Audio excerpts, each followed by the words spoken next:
সন্ধ্যায় পুরনো photo album বের করেছি। ছেলে পাশে বসে ছবিগুলো দেখছে। একটা ছবিতে আমি শাড়ি পরে হাসছি।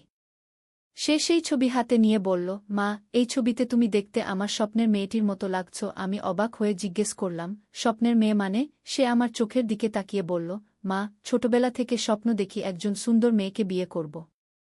আজ বুঝলাম সে তুমি। তুমিই আমার স্বপ্নের রানী।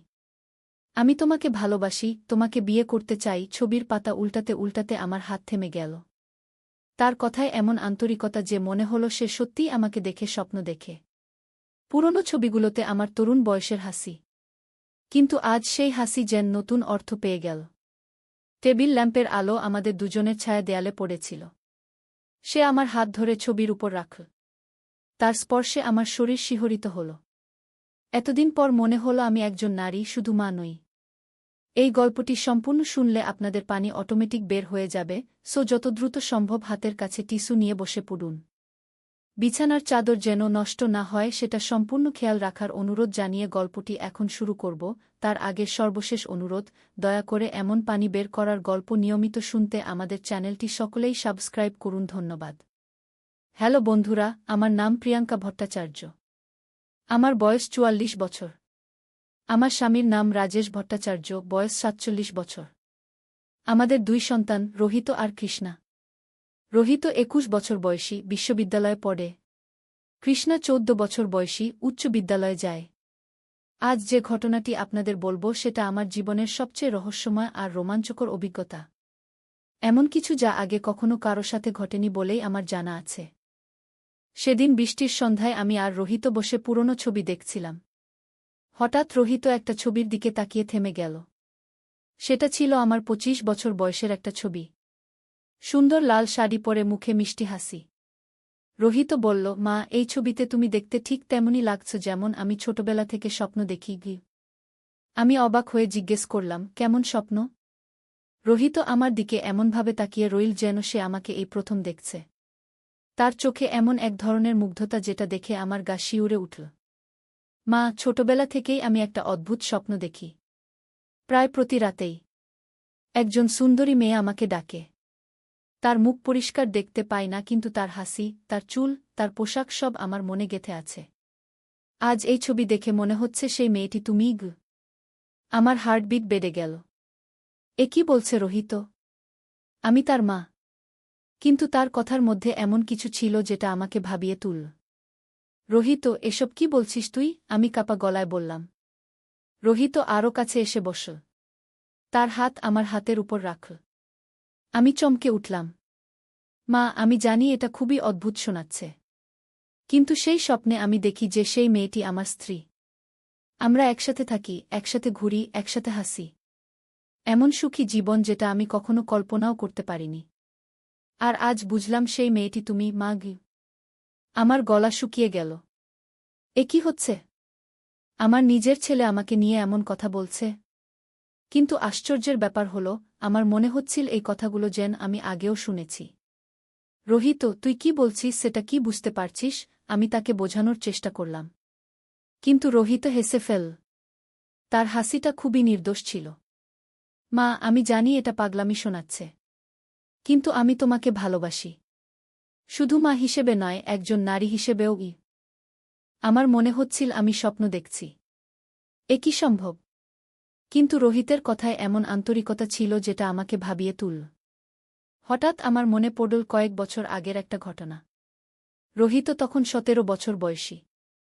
একদিন সে আমাকে বলেছিল, মা, আমার মনে হয় আমি কোনো মেয়েকে ভালোবাসব না। কারণ কোনো মেয়েই তোমার মতো নেই। তখন আমি ভেবেছিলাম সে শুধু মায়ের প্রতি ভালোবাসা প্রকাশ করছে। রোহিত, তুই কি সত্যিই এসব কথা বিশ্বাস করিস? আমি জিজ্ঞেস করলাম। রোহিত মাথা নাড়ল। মা, আমি জানি এটা সমাজে গ্রহণযোগ্য নয়। কিন্তু আমার মন বলছে তুমিই আমার সত্যিকারের সঙ্গী। তোমার সাথে থাকলেই আমি সুখী। আমি অ্যালবামটা বন্ধ করে দিলাম। মাথায় হাজারো চিন্তা ঘুরপাক খাচ্ছে। এ কি হচ্ছে আমার জীবনে? রোহিত উঠে দাঁড়িয়ে আমার কপালে একটা চুমু দিল। মা, আমি জানি তুমি এসব কথা হজম করতে পারছ না। কিন্তু আমি তোমাকে সময় দেব। যখন তুমি প্রস্তুত হবে তখন আমরা এই বিষয়ে আবার কথা বলব। সে চলে যাওয়ার পর আমি একা বসে রইলাম। মনের মধ্যে এক অদ্ভুত অনুভূতি। রোহিতের কথাগুলো আমার মনে ঘুরপাক খাচ্ছে। পরের দিন সকালে যখন আমি ঘুম থেকে উঠলাম, দেখলাম রোহিত রান্নাঘরে চা বানাচ্ছে। আমাকে দেখে মিষ্টি হেসে বলল, মা, তোমার জন্য চা বানিয়েছি গু। আমি তার দিকে তাকিয়ে রইলাম। আজ যেন সে আলাদা লাগছে। বেশি পুরুষালী, বেশি আকর্ষণীয়। এ কি হচ্ছে আমার সাথে? চা খেতে খেতে রোহিত বলল, মা, আজ আমার কলেজে একটা অনুষ্ঠান আছে। তুমি কি আমার সাথে যাবে? আমি অবাক হয়ে বললাম, কেন?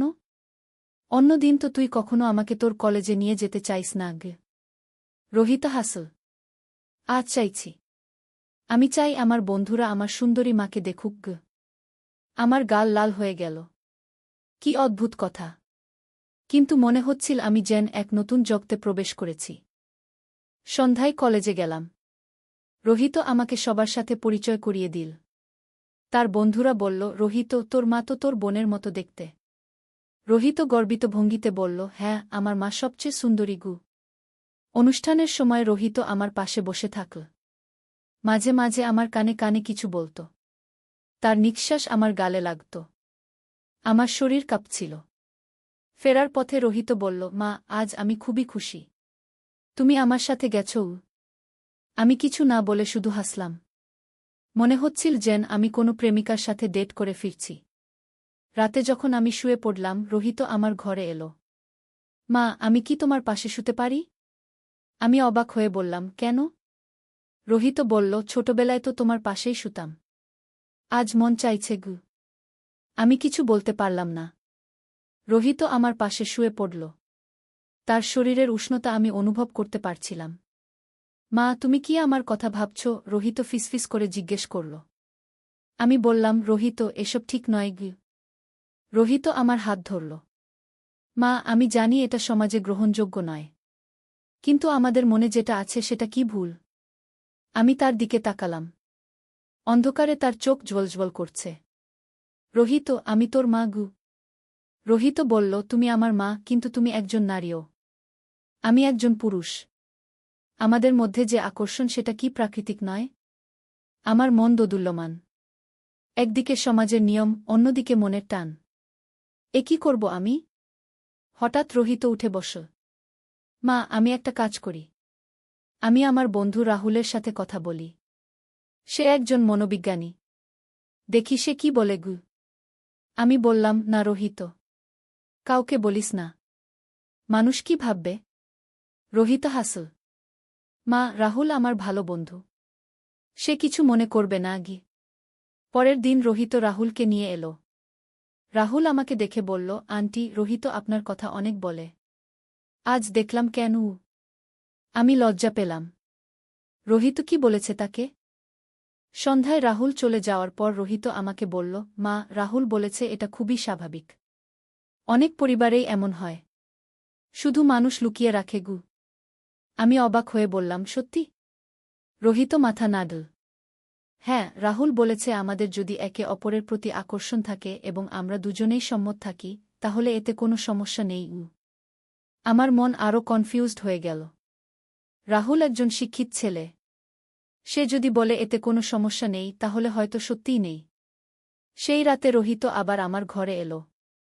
এবার সে আরও কাছে এসে শুয়ে পড়ল। তার হাত আমার কোমরে রাখল। মা, আমি কি তোমাকে জড়িয়ে ধরতে পারি? রোহিত জিজ্ঞেস করল। আমার হার্টবিট বেড়ে গেল। কিন্তু কেন জানি আমি মাথা নাড়লাম। রোহিত আমাকে জড়িয়ে ধরল। আমি তার বুকের উষ্ণতা অনুভব করলাম। এমন অনুভূতি অনেক দিন পর। মা, তুমি কেমন আছো? রোহিত ফিসফিস করে বলল। আমি বললাম, ভালো আছি গু। রোহিত আমার কপালে চুমু দিল। মা, আমি তোমাকে ভালোবাসি গু। আমি চোখ বন্ধ করে শুয়ে রইলাম। মনে হচ্ছিল যেন আমি স্বর্গে আছি। এভাবে কয়েকদিন কেটে গেল। রোহিত প্রতিদিন আমার সাথে বেশি সময় কাটানোর চেষ্টা করত। আমাকে ছোট ছোট উপহার দিত। আমার জন্য বিশেষ খাবার বানাত। একদিন রাজেশ অফিস থেকে ফিরে বলল, প্রিয়াঙ্কা, রোহিতকে দেখছি আজকাল খুবই যত্নশীল হয়ে উঠেছে তোমার প্রতি গু। আমি চমকে গেলাম। রাজেশ কি কিছু সন্দেহ করেছে? রাজেশ হেসে বলল, ভালো কথা। ছেলেটা বড় হয়েছে। এখন বুঝতে পারে মা কতটা গুরুত্বপূর্ণ। আমি স্বস্তির নিঃশ্বাস ফেললাম। রাজেশ কিছু সন্দেহ করেনি। কিন্তু পরের দিন একটা বড় সমস্যা হল। কৃষ্ণা আমাকে বলল, মা, রোহিত দাদা কি তোমার সাথে প্রতি রাতে শোয়া? আমি ঘাবড়ে গেলাম। কেন? তুই কি দেখেছিস? কৃষ্ণা বলল, গতকাল রাতে পানি খেতে গিয়েছিলাম। দেখলাম রোহিত দাদা তোমার ঘরে গিয়ে। আমি তাড়াতাড়ি বললাম, ওর কি যেন একটা স্বপ্ন হয়েছিল। ভয় পেয়েছিল। তাই আমার কাছে এসেছিল ও। কৃষ্ণা সন্দেহের চোখে তাকাল। মা, দাদার তো এখন 21 বছর বয়স। স্বপ্ন দেখে ভয় পাওয়ার কি আছে? আমি কিছু বলতে পারলাম না। কৃষ্ণা চলে গেল, কিন্তু আমি বুঝলাম সে সন্দেহ করছে। সেদিন সন্ধ্যায় রোহিতকে ডেকে বললাম, রোহিত, কৃষ্ণা কিছু সন্দেহ করছে। এভাবে চলতে পারে না গি। রোহিত বলল, মা, তাহলে আমরা কি করব? আমি ভাবলাম, এই সম্পর্ক চালিয়ে যাওয়া ঠিক নয়। কিন্তু রোহিতের প্রতি আমার একটা আকর্ষণ তৈরি হয়ে গেছে।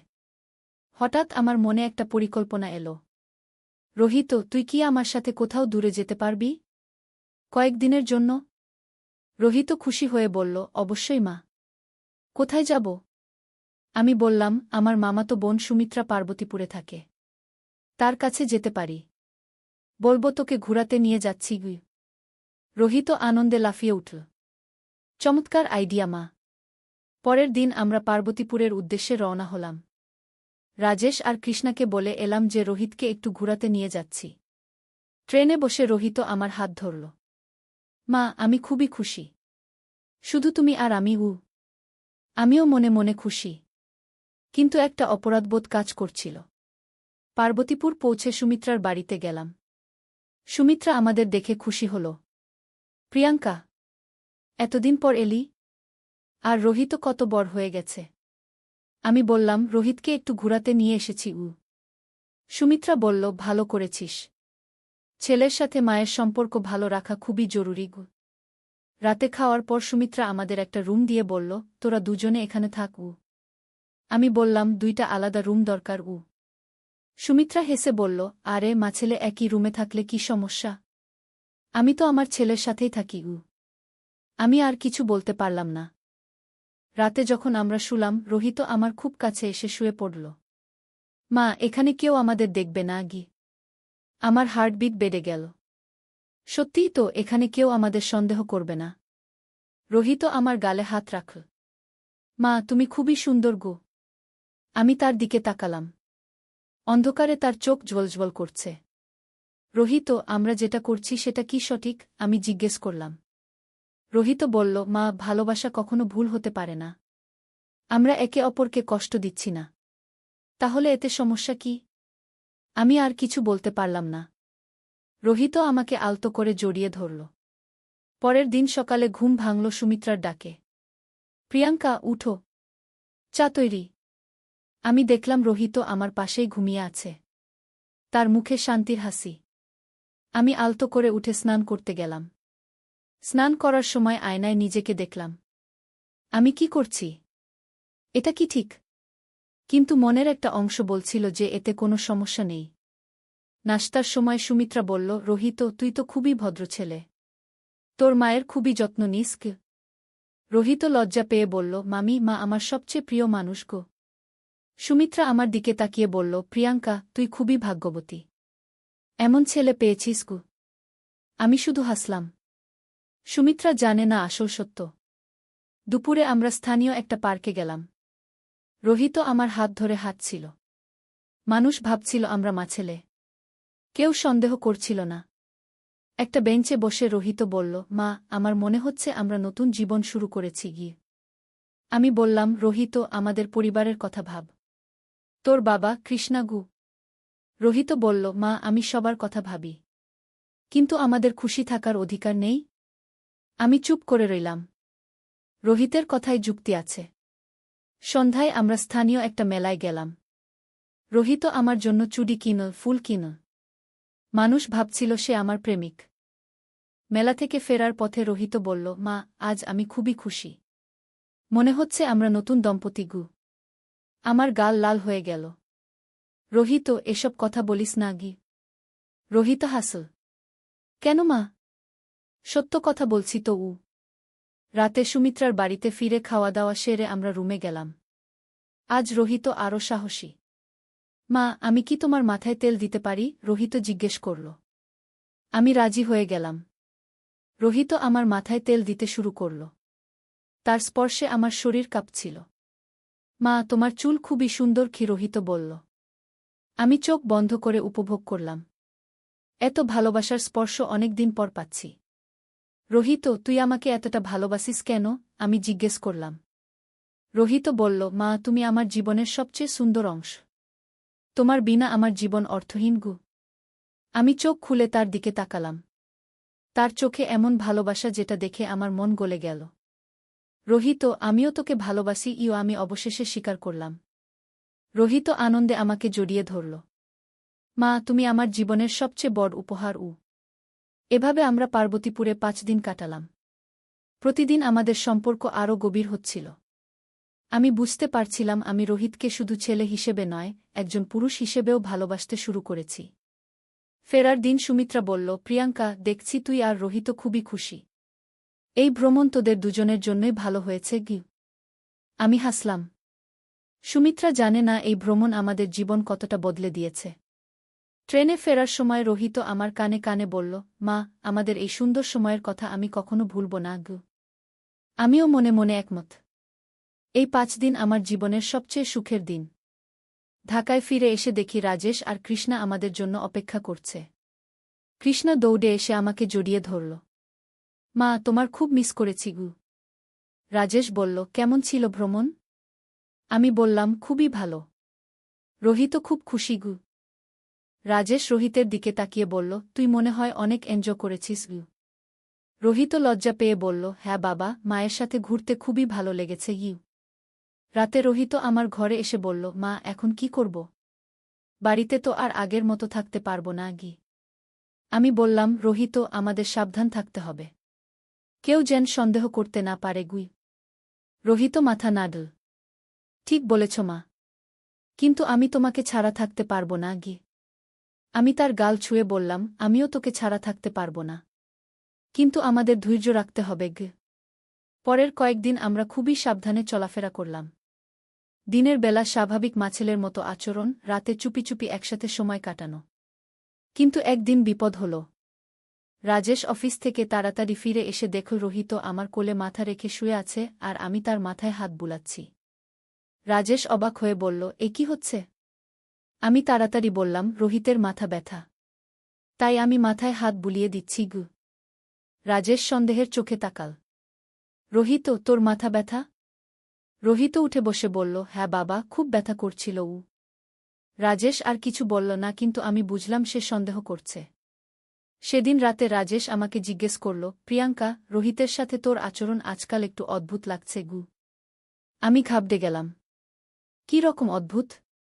রাজেশ বলল, মনে হচ্ছে তোরা দুজনে খুবই কাছাকাছি হয়ে গেছ। এটা কি স্বাভাবিক? আমি বুকে সাহস করে বললাম, রাজেশ, রোহিত আমার ছেলে। তার যত্ন নেওয়া আমার দায়িত্ব। এতে অস্বাভাবিক কি? রাজেশ একটু ভাবল, তারপর বলল, হ্যাঁ, তুই ঠিকই বলেছিস। আমি হয়তো অকারণে সন্দেহ করছি গু। আমি স্বস্তির নিঃশ্বাস ফেললাম। কিন্তু পরের দিন আরও বড় বিপদ। কৃষ্ণা আমাকে বলল, মা, রোহিত দাদা কি তোমাকে ভালোবাসে? আমি চমকে গেলাম। মানে? কৃষ্ণা বলল, আমি দেখছি দাদা তোমাকে যেভাবে দেখে সেটা একটু আলাদা। যেন সে তোমাকে একজন মেয়ে হিসেবে দেখে গিয়ে। আমি তাড়াতাড়ি বললাম, কৃষ্ণা, এসব কি বলছিস? রোহিত আমার ছেলে গিয়ে। কৃষ্ণা বলল, মা, আমি ছোট কিন্তু বুঝি। দাদার চোখে তোমার জন্য যে আকর্ষণ সেটা মায়ের প্রতি ছেলের আকর্ষণ নয় গিয়ে। আমার হাত পা কাঁপতে শুরু করল। কৃষ্ণা এত কিছু বুঝে ফেলেছে? কৃষ্ণা, তুই এসব ভুল ভাবছিস। এমন কথা আর বলিস না গিয়ে, আমি কঠোর স্বরে বললাম। কৃষ্ণা চুপ করে গেল, কিন্তু আমি বুঝলাম সে সন্দেহ করছে। সেদিন সন্ধ্যায় রোহিতকে ডেকে এই কথা বললাম। রোহিত চিন্তিত হয়ে বলল, মা, তাহলে কি করব? আমি বললাম, রোহিত, আমাদের হয়তো কিছুদিন দূরত্ব বজায় রাখতে হবে। রোহিত দুঃখিত মুখে বলল, কিন্তু মা, আমি তোমাকে ছাড়া থাকতে পারব না গি। আমি তার হাত ধরে বললাম, আমিও পারব না। কিন্তু আমাদের সবার ভালোর জন্য এটা দরকার। পরের কয়েকদিন আমরা দূরত্ব বজায় রাখলাম। রোহিত বেশিরভাগ সময় তার বন্ধুদের সাথে কাটাত। আমি ঘরের কাজে ব্যস্ত থাকতাম। কিন্তু একদিন রাতে রোহিত আমার ঘরে এলো। তার চোখে পানি। মা, আমি আর পারছি না। তোমার থেকে দূরে থাকা আমার জন্য অসহ্য। আমিও কাঁদতে শুরু করলাম। রোহিত, আমিও পারছি না। কিন্তু আমরা কি করব? রোহিত আমাকে জড়িয়ে ধরল। মা, আমার একটা পরিকল্পনা আছে কি? আমি জিজ্ঞেস করলাম, কি পরিকল্পনা? রোহিত বলল, আমি আমার বন্ধু রাহুলের সাথে কথা বলেছি। সে বলেছে তার এক মামার কাছে পাহাড়পুরে একটা ছোট বাড়ি আছে। আমরা সেখানে গিয়ে থাকতে পারি। আমি অবাক হয়ে বললাম, কিন্তু আমাদের পরিবার? রোহিত বলল, মা, আমরা বলবো আমি চাকরি খুঁজতে পাহাড়পুর যাচ্ছি আর তুমি আমার সাথে যাচ্ছ যত্ন নিতে। আমি ভাবলাম, এই পরিকল্পনা হয়তো কাজ করতে পারে। কিন্তু রোহিত, রাজেশ রাজি হবে? আমি জিজ্ঞেস করলাম। রোহিত বলল, আমি ব্যাপারটা এমনভাবে বলবো যে বাবা রাজি হয়ে যাবে। পরের দিন রোহিত রাজেশকে বলল, বাবা, আমি পাহাড়পুরে একটা চাকরির সুযোগ পেয়েছি। কয়েক মাসের জন্য যেতে হবে। রাজেশ খুশি হয়ে বলল, চমৎকার। চাকরিটা কি ধরনের? রোহিত বলল, একটা কোম্পানির মার্কেটিং বিভাগে। রাহুলের মামা সেখানে আছেন। তিনি বলেছেন। রাজেশ বলল, ভালো কথা। কবে যাবি? রোহিত বলল, পরের সপ্তাহে। কিন্তু আমার একটা সমস্যা আছে। রাজেশ জিজ্ঞেস করল, কি সমস্যা? রোহিত বলল, আমি একা থাকতে পারব না। মায়ের খুব দরকার। তিনি কি আমার সাথে যেতে পারেন? রাজেশ ভাবল। তারপর বলল, হ্যাঁ, যেতে পারে। প্রিয়াঙ্কারও একটু চেঞ্জ দরকার। আমি অভিনয় করে বললাম, কিন্তু রাজেশ, তোমাদের কি হবে? রাজেশ বলল, আমরা ঠিক থাকব। তুই রোহিতের সাথে যা। ছেলেটার চাকরির শুরুতে মায়ের সাহায্য দরকার। আমি খুশিতে মন ভরে গেল, কিন্তু মুখে দুশ্চিন্তার ভান করলাম। এভাবে আমাদের পরিকল্পনা সফল হল। পরের সপ্তাহে আমরা পাহাড়পুরের উদ্দেশ্যে রওনা হলাম। পাহাড়পুর পৌঁছে দেখি সত্যিই একটা সুন্দর জায়গা। রাহুলের মামা আমাদের স্বাগত জানালেন। ছোট একটা বাড়ি, কিন্তু খুবই আরামদায়ক। তোমরা এখানে স্বাধীনভাবে থাকতে পারবে, কি মামা বললেন। রোহিত আমার দিকে তাকিয়ে মুচকি হাসল। আমিও বুঝলাম এখানে আমাদের কেউ বিরক্ত করবে না। রাতে যখন আমরা একা হলাম, রোহিত আমাকে জড়িয়ে ধরে বলল, মা, এখন আমরা সত্যিই স্বাধীন। আমি তার বুকে মুখ লুকিয়ে বললাম, হ্যাঁ রোহিত, এখন আর কোনো ভয় নেই। এভাবে আমাদের নতুন জীবন শুরু হলো পাহাড়পুরে। প্রতিদিন আমরা একসাথে ঘুরতাম, একসাথে রান্না করতাম, একসাথে সময় কাটাতাম। কিন্তু একদিন রাহুলের মামা আমাদের বাড়িতে এসে একটা চমকপ্রদ কথা বললেন। রোহিত ও প্রিয়াঙ্কা, তোমাদের কিছু বলার আছে? আমরা দুজনে চিন্তিত হয়ে তার দিকে তাকালাম। মামা বললেন, আমি তোমাদের সত্যিকারের সম্পর্ক বুঝতে পেরেছি। আমাদের রক্ত শুকিয়ে গেল। আমরা ধরা পড়ে গেছি। মামা হেসে বললেন, ভয় পেও না। আমি তোমাদের বিচার করতে আসিনি, বরং তোমাদের সাহায্য করতে এসেছি। আমরা অবাক হয়ে তাকালাম। মামা বললেন, আমি জানি তোমরা একে অপরকে ভালোবাসো। এতে কোনো সমস্যা নেই। কিন্তু তোমাদের একটা স্থায়ী সমাধান দরকার। রোহিত জিজ্ঞেস করল, কি সমাধান? মামা বললেন, আমার এক বন্ধু আছে। সে এমন কেস নিয়ে কাজ করে। তিনি তোমাদের সাহায্য করতে পারবেন। আমি জিজ্ঞেস করলাম, কি ধরনের সাহায্য? মামা বললেন, তোমরা চাইলে আইনগতভাবে এই সম্পর্ক স্বীকৃতি পেতে পারো। অবশ্য সেটা এদেশে সম্ভব নয়, কিন্তু বিদেশে সম্ভব। রোহিত আগ্রহী হয়ে বলল, বিদেশে? মামা বললেন, হ্যাঁ, কিছু দেশে এমন সম্পর্ক আইনগত। তোমরা চাইলে সেখানে গিয়ে নতুন জীবন শুরু করতে পারো। আমরা দুজনে একে অপরের দিকে তাকালাম। এটা কি সত্যি সম্ভব? মামা বললেন, তবে এর জন্য তোমাদের সব ছেড়ে ছুড়ে যেতে হবে। পরিবার, বন্ধুবান্ধব, সব। আমি চিন্তায় পড়ে গেলাম। রাজেশ, কৃষ্ণা, তাদের ছেড়ে যেতে পারব? রোহিত আমার হাত ধরে বলল, মা, তুমি কি চাও? আমি অনেক ভেবে বললাম, রোহিত, আমি তোমাকে ভালোবাসি। কিন্তু আমি কৃষ্ণাকে ছেড়ে যেতে পারব না। রোহিত মুখ নামিয়ে ফেল। মামা বললেন, তাহলে অন্য উপায় আছে। তোমরা এখানেই থাকতে পারো, গোপনে। আমি তোমাদের সাহায্য করব। আমরা সেই সিদ্ধান্ত নিলাম, পাহাড়পুরেই থেকে যাওয়ার। কিন্তু 1 মাস পর আমাদের কাছে ঢাকা থেকে খবর এলো, রাজেশ অসুস্থ। হার্ট অ্যাটাক হয়েছে। আমি সাথে সাথে ঢাকা যাওয়ার সিদ্ধান্ত নিলাম। রোহিত বলল সেও যাবে। ঢাকা পৌঁছে হাসপাতালে গিয়ে দেখি রাজেশ বিছানায় শুয়ে আছে। কৃষ্ণা কাঁদছে। কৃষ্ণা আমাকে দেখে জড়িয়ে ধরল। মা, তুমি ফিরে এসেছ।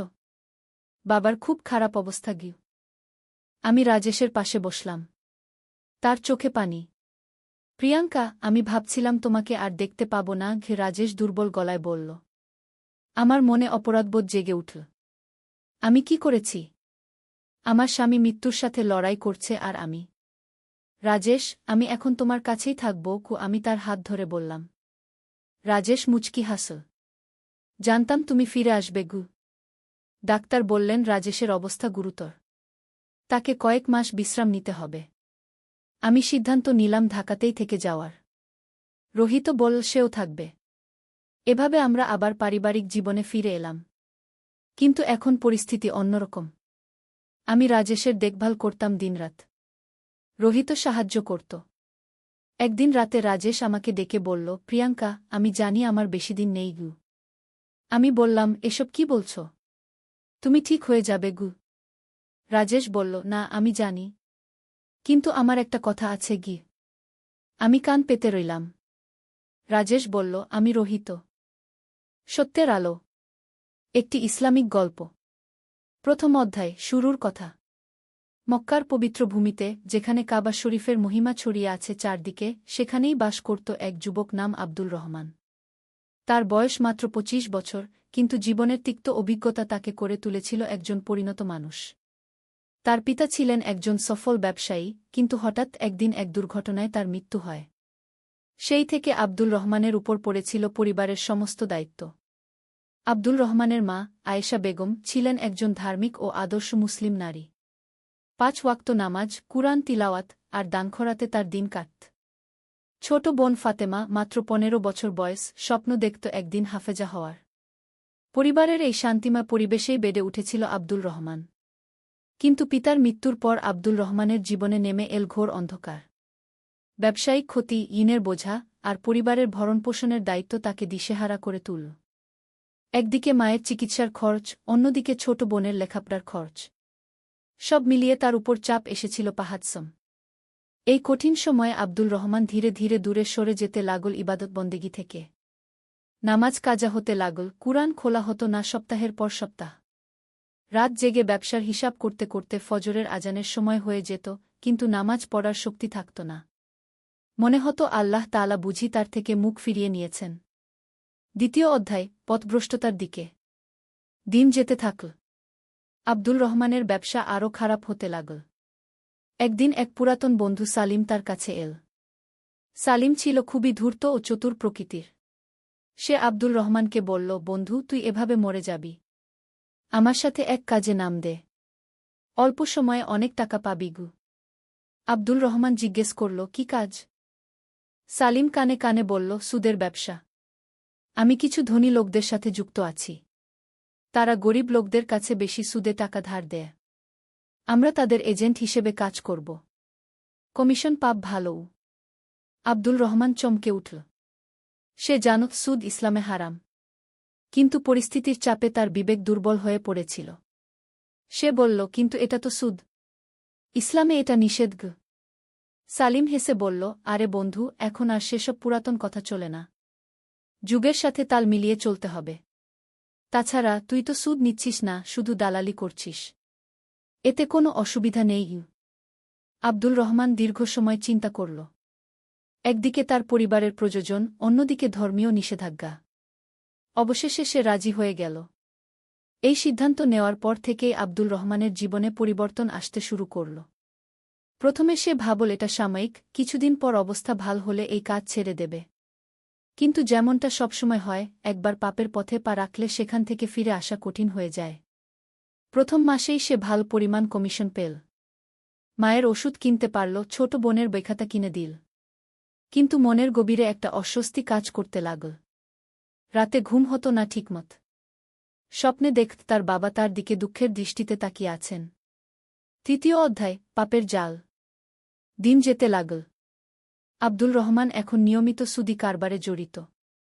সালিমের সাথে তার কাজের পরিধি বাড়তে লাগল। এখন তারা শুধু দালালি করে না, নিজেরাও সুদে টাকা ধার দেয়। তাদের টার্গেট ছিল গরিব মানুষেরা, যারা জরুরি প্রয়োজনে টাকার জন্য যেকোন শর্তে রাজি হয়ে যায়। একদিন তাদের কাছে এল করিম মিয়া নামে এক মধ্যবয়স্ক লোক। তার স্ত্রী অসুস্থ, অপারেশন করাতে হবে। তার কাছে টাকা নেই। সে আব্দুল রহমানের কাছে ৫ লক্ষ টাকা চাইল। আব্দুল রহমান তাকে শর্ত বলল, মাসে ১০,০০০ টাকা সুদ দিতে হবে। আর মূল টাকা ৬ মাসে শোধ করতে হবে। করিম মিয়া বলল, ভাই, এত বেশি সুদ? আমার কোথায় এত টাকা? আব্দুল রহমান কঠোর গলায় বলল, এটাই আমাদের রেট। নিতে চান নিন, নইলে অন্য কোথাও যান।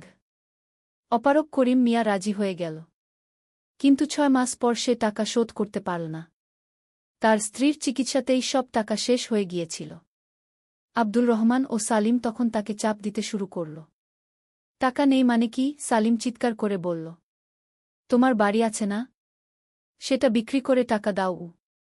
করিম মিয়া কেঁদে বলল, ভাই, ওটাই আমাদের একমাত্র আশ্রয়। ওটা বিক্রি করলে আমরা রাস্তায় চলে যাব। কিন্তু আব্দুল রহমান ও সালিমের হৃদয়ে তখন কোনো দয়া ছিল না। অর্থের লোভ তাদের অন্ধ করে দিয়েছিল। তারা করিম মিয়াকে বাড়ি বিক্রি করতে বাধ্য করল।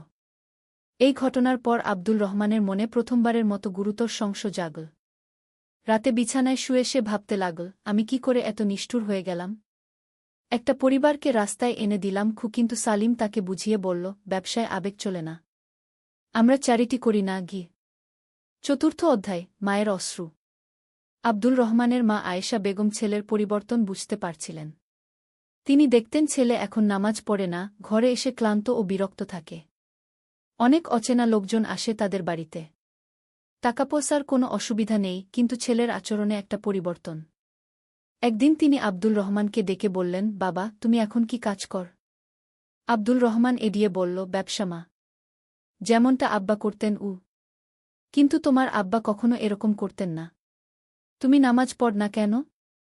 আব্দুল রহমান বিরক্তি প্রকাশ করে বলল, মা, এখন আমার অনেক কাজ। নামাজের জন্য সময় পাই না। আয়েশা বেগম কেঁদে বললেন, বাবা, টাকার চেয়ে বড় জিনিস হল ঈমান। তোমার আচরণ দেখে আমার খুব ভয় লাগে। কিন্তু আব্দুল রহমান তার মায়ের কথায় কান দিল না। সে এখন এত টাকা আয় করছে যে তার মনে হতো সে সবকিছু কিনতে পারে। কিন্তু শান্তি কিনতে পারছিল না। একদিন রাতে তার ছোট বোন ফাতেমা তার রুমে এল। সে বলল, ভাইজা, আমি একটা স্বপ্ন দেখেছি। কি স্বপ্ন? দেখেছি আব্বা খুব কাঁদছেন। বলছেন তার ছেলে পথ হারিয়ে ফেলেছে। ফাতেমা কাঁদতে কাঁদতে বলল, ভাইজা, আব্বা কি সত্যিই কাঁদছেন? আব্দুল রহমানের হৃদয়ে যেন ছুরি বিঁধল। কিন্তু সে নিজেকে কঠিন করে রাখল। বলল, এসব কুসংস্কার। স্বপ্নের কোনো মানে হয় না। কিন্তু সেই রাতে তার একটুও ঘুম হল না। তার মনে বারবার বাজতে লাগল বাবার কথা, মায়ের কথা, আর সেই করিম মিয়ার কান্নার কথা। ৫ম অধ্যায়, আরও গভীরে। সময় যেতে লাগল। আব্দুল রহমান এখন শুধু সুদি কারবারেই সীমাবদ্ধ নেই। সে জুয়া খেলায়ও জড়িয়ে পড়েছে। সালিমের সাথে এখন সে রাতের পর রাত জুয়া খেলে। কখনো জিতে, কখনো হারে। কিন্তু জুয়ার নেশা তাকে পেয়ে বসেছে। একদিন সে জুয়ায় ২ লক্ষ টাকা হারিয়ে ফেল। বাড়িতে এসে দেখল মা অসুস্থ হয়ে বিছানায় পড়ে আছেন। ডাক্তার দেখিয়ে জানতে পারল হার্টের সমস্যা। অপারেশন করাতে হবে। আব্দুল রহমান হিসাব করে দেখল তার কাছে অপারেশনের টাকা নেই। গতকাল জুয়ায় হেরে গেছে। এখন কি করবে? সালিম তাকে পরামর্শ দিল, আরও কিছু গরিব লোক খুঁজে বের কর। তাদের কাছে চড়া সুদে টাকা ধার দে। তাহলেই হয়ে যাবে। কিন্তু এবার আব্দুল রহমানের মনে অন্যরকম চিন্তা এল। সে জানে এই পথ ভুল। কিন্তু মায়ের অপারেশনের জন্য তার টাকা দরকার। এই দ্বিধাদ্বন্দ্বে সে রাতের পর রাত জেগে থাকত। একদিন সে তার পুরাতন বন্ধু হাসান আলীর কাছে গেল। হাসান আলী ছিল খুবই ধার্মিক। নিয়মিত মসজিদে যেত, কুরআন হাদিসের চর্চা করত। আব্দুল রহমান হাসান আলীর কাছে তার সমস্যার কথা বলল। অবশ্য সুদি কারবারের কথা লুকিয়ে রাখল। শুধু বলল টাকার অভাবের কথা। হাসান আলী বলল, ভাই, কিছু মনে করো না। তোমার আচরণে কিছুটা পরিবর্তন দেখছি। তুমি কি ঠিক আছো? আব্দুল রহমান ক্ষিপ্ত হয়ে বলল, আমি একদম ঠিক আছি। তুমি আমার বিষয়ে নাক গলিও না। হাসান আলী শান্তভাবে বলল, আমি শুধু চাই তুমি সঠিক পথে থাক। আল্লাহর উপর ভরসা রাখ। তিনি সব সমস্যার সমাধান করবেন। ষষ্ঠ অধ্যায়, পতনের শেষ সীমা। আব্দুল রহমানের মায়ের অবস্থা আরও খারাপ হল। ডাক্তার বলল অবিলম্বে অপারেশন করাতে হবে, নইলে বিপদ হতে পারে। আব্দুল রহমান আরও মরিয়া হয়ে উঠল। সে এখন আরও নিষ্ঠুর উপায়ে টাকা আদায় করতে শুরু করল। যারা সময়মতো টাকা দিতে পারত না, তাদের উপর চাপ প্রয়োগ করত। কখনো কখনো সালিমের সাথে মিলে তাদের হুমকি দিত। একদিন তাদের কাছে এল আকরাম নামে একজন। তার একমাত্র মেয়ের বিয়ে, কিন্তু টাকা নেই। সে ৩ লক্ষ টাকা চাইল। আব্দুল রহমান বলল, ঠিক আছে, কিন্তু মাসে ১৫,০০০ সুদ, আর ৩ মাসে সব শোধ করতে হবে। আকরাম কিছুটা চিন্তিত হয়ে বলল, ভাই, এত চড়া সুদ? নিতে চান নিন, নইলে জানগু। আকরাম রাজি হল। কিন্তু ৩ মাস পর সে শুধু সুদের টাকাই দিতে পারল, মূল টাকা নয়। আব্দুল রহমান ও সালিম তাকে বলল এখন তাকে আরও চড়া হারে সুদ দিতে হবে। এখন মাসে ২৫,০০০ টাকা সুদ দিতে হবে। সালিম বলল। আকরাম কাকুতিমিনতি করল, ভাই, আমার সাধ্য নেই। আমি দিন মজুর, দিনে ২০ টাকার বেশি আয় হয় না গে। কিন্তু তারা শুনল না। উল্টো হুমকি দিল, টাকা না দিলে তোমার মেয়ের বিয়ে ভেঙে দেবগু। আকরাম কান্নায় ভেঙে পড়ল। এই দৃশ্য দেখে আব্দুল রহমানের হৃদয়ে একটু নড়াচড়া হল, কিন্তু সালিম তাকে শক্ত করে রাখল। সেই রাতে আব্দুল রহমান বাড়ি ফিরে দেখল তার মা জ্ঞান হারিয়ে পড়ে আছেন। দৌড়ে হাসপাতালে নিয়ে গেল। ডাক্তার বলল অবস্থা সংকটজনক, এখনই অপারেশন করতে হবে। হাসপাতালের বিলটা দেখে আব্দুল রহমান হতবাক। ৫ লক্ষ টাকা। তার কাছে এত টাকা নেই। জুয়ায় হেরে এবং অন্যান্য খরচে তার সব টাকা শেষ। সপ্তম অধ্যায়, চরম পতন। আব্দুল রহমান এখন সম্পূর্ণ মরিয়া। মায়ের জীবন বাঁচাতে সে যে কোনো কাজ করতে প্রস্তুত। এই অবস্থায় সালিম তাকে একটা প্রস্তাব দিল। শোন, আমি একটা কাজের কথা বলি। খুব ভালো টাকা আছে। সালিম চুপি চুপি বলল। কি কাজ? Drugs supply. ও সালিমের চোখ চকচক করে উঠল। একবারের কাজে ১০ লক্ষ টাকা পাবি। আব্দুল রহমান শিউরে উঠল। পাগল হয়েছিস? এটা তো অবৈধ। ধরা পড়লে জেল হবে। জেল? আরে ভাই, আমাদের পুলিশের সাথে যোগাযোগ আছে। কিছু হবে না। সালিম তাকে ভুলাতে চাইল। আব্দুল রহমান দোটানা পড়ে গেল। একদিকে মায়ের জীবন, অন্যদিকে এই মহাপাপ। কিন্তু মায়ের প্রতি ভালোবাসা তার বিবেককে পরাস্ত করে দিল। ঠিক আছে, কিন্তু শুধু একবার। সে রাজি হয়ে গেল। পরের দিন সালিমের সাথে সে ড্রাগস সাপ্লাইয়ের কাজে নামল। তাদের কাজ ছিল এক জায়গা থেকে ড্রাগস নিয়ে আরেক জায়গায় পৌঁছে দেওয়া। প্রথমবার কাজটা সফল হল। আব্দুল রহমান ১০ লক্ষ টাকা পেল। সে দৌড়ে হাসপাতালে গিয়ে মায়ের অপারেশনের জন্য টাকা জমা দিল। অপারেশন হল। মা বেঁচে গেলেন। কিন্তু আব্দুল রহমানের মনে কোনো শান্তি নেই। সে জানে এই টাকা হারাম। এই টাকায় মায়ের চিকিৎসা হয়েছে। একদিন মা জ্ঞান ফিরে পেয়ে তাকে জিজ্ঞেস করলেন, বাবা, এত টাকা কোথা থেকে এনেছিস? আব্দুল রহমান মিথ্যা বলল, ব্যবসা থেকে। মা গি। কিন্তু আয়েশা বেগম কিছু একটা বুঝতে পারলেন। তিনি বললেন, বাবা, হারাম টাকায় শরীর ভালো হয় না। আমি চাই না তুমি আমার জন্য কোনো পাপ করগু। আব্দুল রহমানের বুক ফেটে কান্না আসতে চাইল, কিন্তু সে নিজেকে সামলে রাখল। অষ্টম অধ্যায়, আরও গভীর অন্ধকার। সফল হওয়ার পর আব্দুল রহমান আরও আত্মবিশ্বাসী হয়ে উঠল। এখন সে নিয়মিত ড্রাগস সাপ্লাইয়ের কাজ করতে শুরু করল। সালিমের সাথে তাদের এক বড় নেটওয়ার্ক গড়ে উঠল। অর্থের প্রবাহ এখন অবিরাম। আব্দুল রহমানের জীবনযাত্রার মান বেড়ে গেল। গাড়ি কিনল, বাড়ি সাজাল, দামি কাপড় কিনল। বাইরে থেকে দেখলে মনে হতো সে খুবই সফল। কিন্তু ভিতরে ভিতরে সে মরে যাচ্ছিল। রাতে ঘুম হতো না। স্বপ্নে দেখত বাবা তার সামনে দাঁড়িয়ে কাঁদছেন। কখনো স্বপ্নে দেখত কিয়ামতের দিন আল্লাহর সামনে দাঁড়িয়ে আছে, কিন্তু মুখে কোনো কথা নেই। একদিন তার কাছে খবর এল যে তাদের সাপ্লাই করা ড্রাগসে একটা যুবক মারা গেছে। মাত্র ২০ বছর বয়স ছিল তার। পরিবারের একমাত্র উপার্জনক্ষম ছিল। তার মৃত্যুর পর পুরো পরিবার অসহায় হয়ে পড়েছে। এই খবর শুনে আব্দুল রহমানের মাথায় যেন আকাশ ভেঙে পড়ল। সে বুঝতে পারল তার দেওয়া ড্রাগসেই সেই ছেলেটা মারা গেছে। একটা মা তার ছেলেকে হারিয়েছে তার কারণে। সালিম অবশ্য এতে খুব একটা বিচলিত হল না। বলল, এসব হয়েই থাকে। আমাদের দোষ নেই। লোকে নিজের ইচ্ছায় খায়। কিন্তু আব্দুল রহমানের বিবেক তাকে কঠিন আঘাত করল। সে বুঝতে পারল সে কতটা পাপের গভীরে ডুবে গেছে। নবম অধ্যায়, প্রথম সতর্কবাণী। সেই রাতে আব্দুল রহমান ঘুমোতে পারল না। তার মনে বারবার সেই মৃত যুবকের মায়ের কান্নার কথা ভেসে উঠতে লাগল। সে উঠে পড়ল এবং বাইরে বারান্দায় এসে দাঁড়াল। রাতের নীরবতায় হঠাৎ তার মনে পড়ে গেল ছোটবেলার কথা। কেমন করে বাবা তাকে নামাজ শেখাতেন, মায়ের সাথে কুরআন পড়তেন, সেই শান্তিমা জীবন। আর এখন সে একটা অপরাধী। পরের দিন সকালে ফজরের আজান হল। বহুদিন পর আব্দুল রহমান আজানের শব্দ শুনতে পেল। আজানের মধুর সুরে তার মন কেমন করে উঠল। একটা অদ্ভুত টান অনুভব করল মসজিদের দিকে। কিন্তু সে ভাবল, আমার মতো পাপী মসজিদে যাওয়ার যোগ্য নই গি। তার মা তখন ধীরে ধীরে সুস্থ হয়ে উঠেছেন। তিনি লক্ষ্য করলেন ছেলে আজকাল খুবই চিন্তিত থাকে। একদিন তিনি তাকে বললেন, বাবা, তোমায় দেখতে খুব অশান্ত লাগে। কি হয়েছে? আব্দুল রহমান বলল, কিছু না মা, শুধু ব্যবসার চিন্তা গু। বাবা, তুমি একটা কাজ কর, রোজ ফজরের নামাজ পড়, দেখবে মন ভালো হয়ে যাবে গু। আব্দুল রহমান তার মায়ের কথায় কিছুটা নরম হল। সে ভাবল, হয়তো একটু চেষ্টা করে দেখতে পারি গি। পরের দিন সে ফজরের সময় ঘুম থেকে উঠে অজু করল। অনেকদিন পর তারপর নামাজের জায়গায় দাঁড়াল। কিন্তু নামাজ শুরু করতে গিয়ে তার হাত কাঁপতে লাগল। তার মনে হল আল্লাহ তাআলা হয়তো তার নামাজ কবুল করবেন না। তবুও সে নামাজ পড়ল। নামাজের শেষে দোয়া করার সময় তার চোখে জল এসে গেল। কিন্তু তখনও সে সম্পূর্ণভাবে তওবা করার মানসিকতা তৈরি করতে পারেনি। দশম অধ্যায়, গভীর সংকট। আব্দুল রহমান এখন এক ধরনের দ্বিধাদ্বন্দ্বে ভুগছিল। একদিকে তার বিবেক তাকে বলছিল এই পথ ছেড়ে দিতে, অন্যদিকে অর্থের প্রয়োজন ও সালিমের চাপ।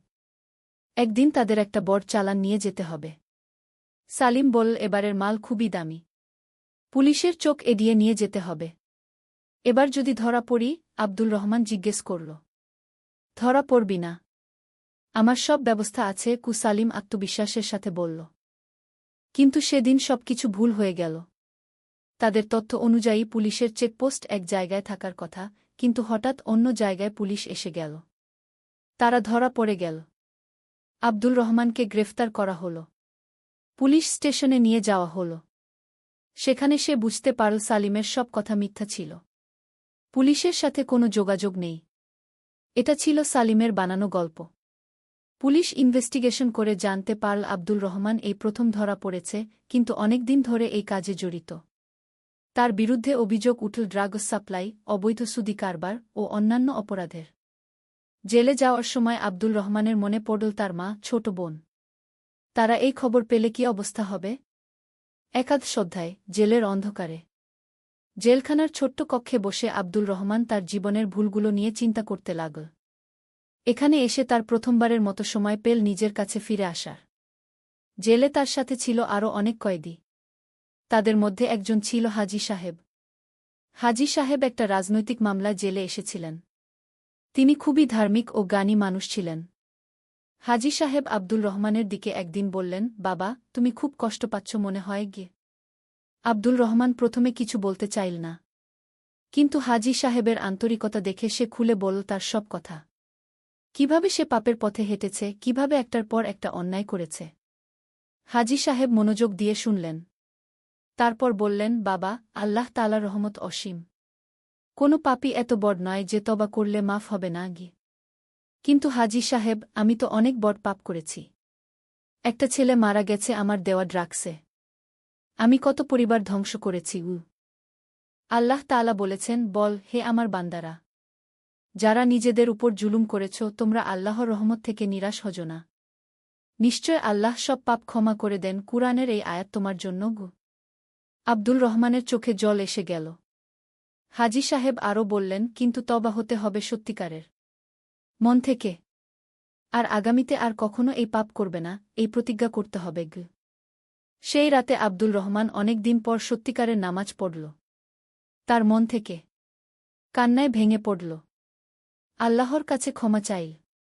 দ্বাদশ অধ্যায়, তওবার শুরু। পরের দিন থেকে আব্দুল রহমান নিয়মিত 5 ওয়াক্ত নামাজ পড়তে শুরু করল। হাজী সাহেবের কাছে কুরআন শিখতে লাগল। জেলের মধ্যেই সে ইসলাম সম্পর্কে নতুন করে জানতে শুরু করল। হাজী সাহেব তাকে বিভিন্ন হাদিস ও কুরআনের আয়াত শোনাতেন। একদিন তিনি বললেন, আল্লাহ তাআলা বলেছেন, তবাকারী পাপীর মতো সেই ব্যক্তি যার কোনো পাপই নেই।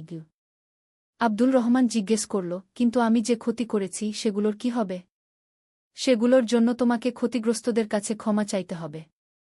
যাদের সাথে অন্যায় করেছ তাদের ক্ষতিপূরণ দিতে হবে। এটাও তবার অংশও।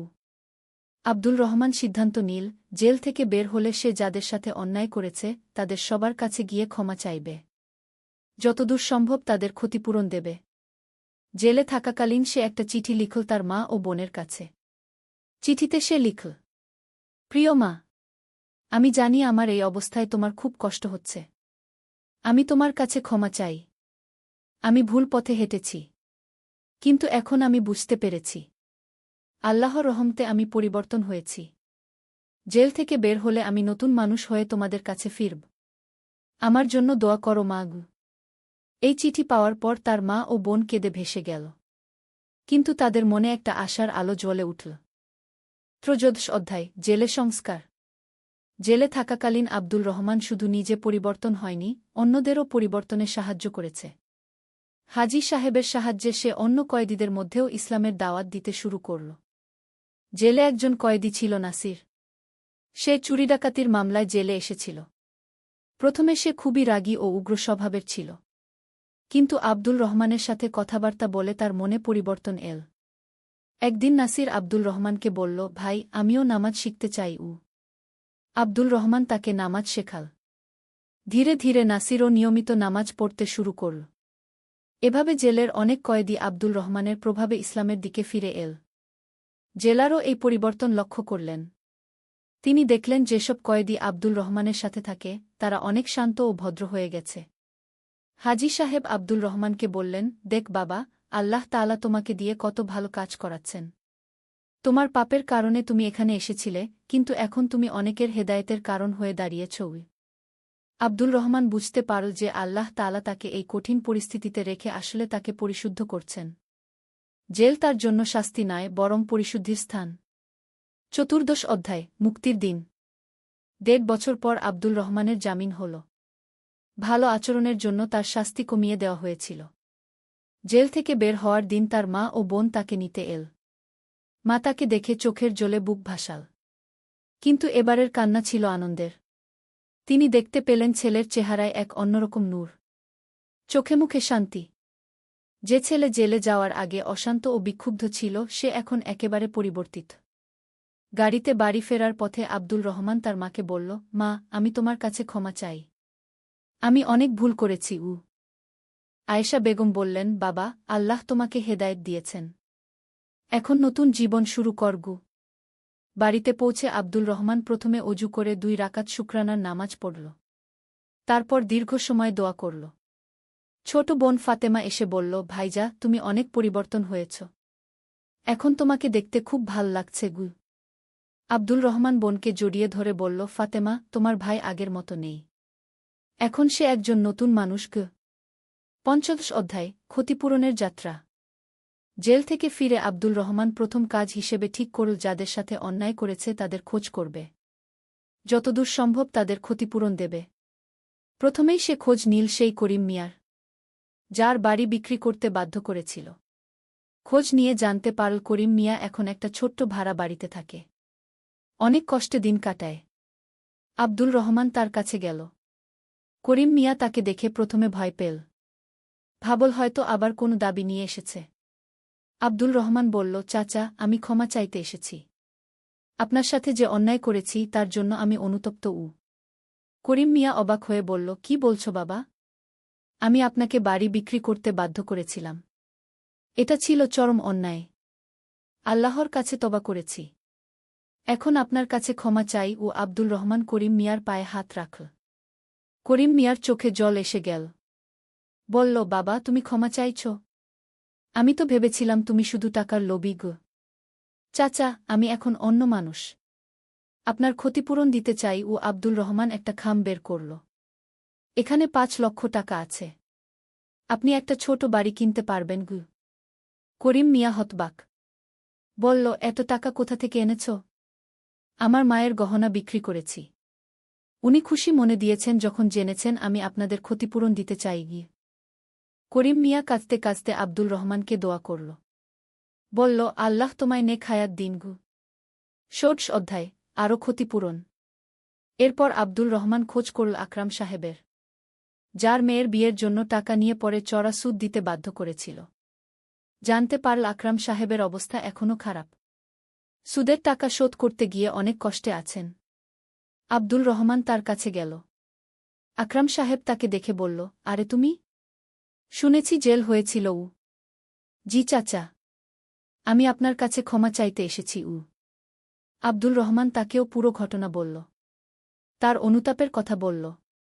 তারপর বলল, চাচা, আপনি যে সুদের টাকা দিয়েছেন সেই টাকা ফেরত দিতে চাই, এবং অতিরিক্ত আরও কিছু সাহায্যও। আকরাম সাহেব অভিভূত হয়ে গেল। বলল, বাবা, আল্লাহ তোমার মন পরিবর্তন করে দিয়েছেন গু। চাচা, আপনি আমার জন্য দোয়া করুন, আমি যেন আর কখনো কারো ক্ষতি না করি গু। এভাবে আব্দুল রহমান তার সব ক্ষতিগ্রস্তদের কাছে গেল। সবার কাছে ক্ষমা চাইল। যাদের যেভাবে সাহায্য করা যায় সেভাবে সাহায্য করল। এই কাজ করতে গিয়ে তার কাছে আর কোনো টাকা রইল না। কিন্তু মনে এক অদ্ভুত শান্তি নেমে এল।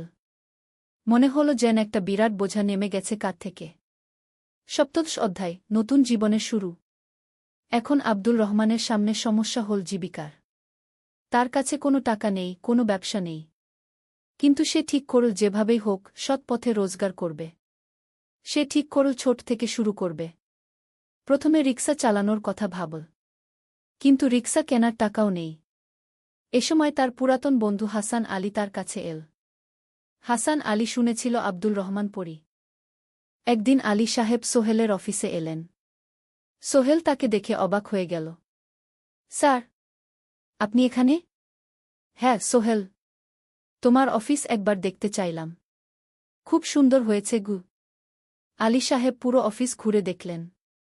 কর্মচারীদের সাথে কথা বললেন। তারপর সোহেলের রুমে এসে বসলেন। সোহেল, তুমি অনেক দূর এসেছ।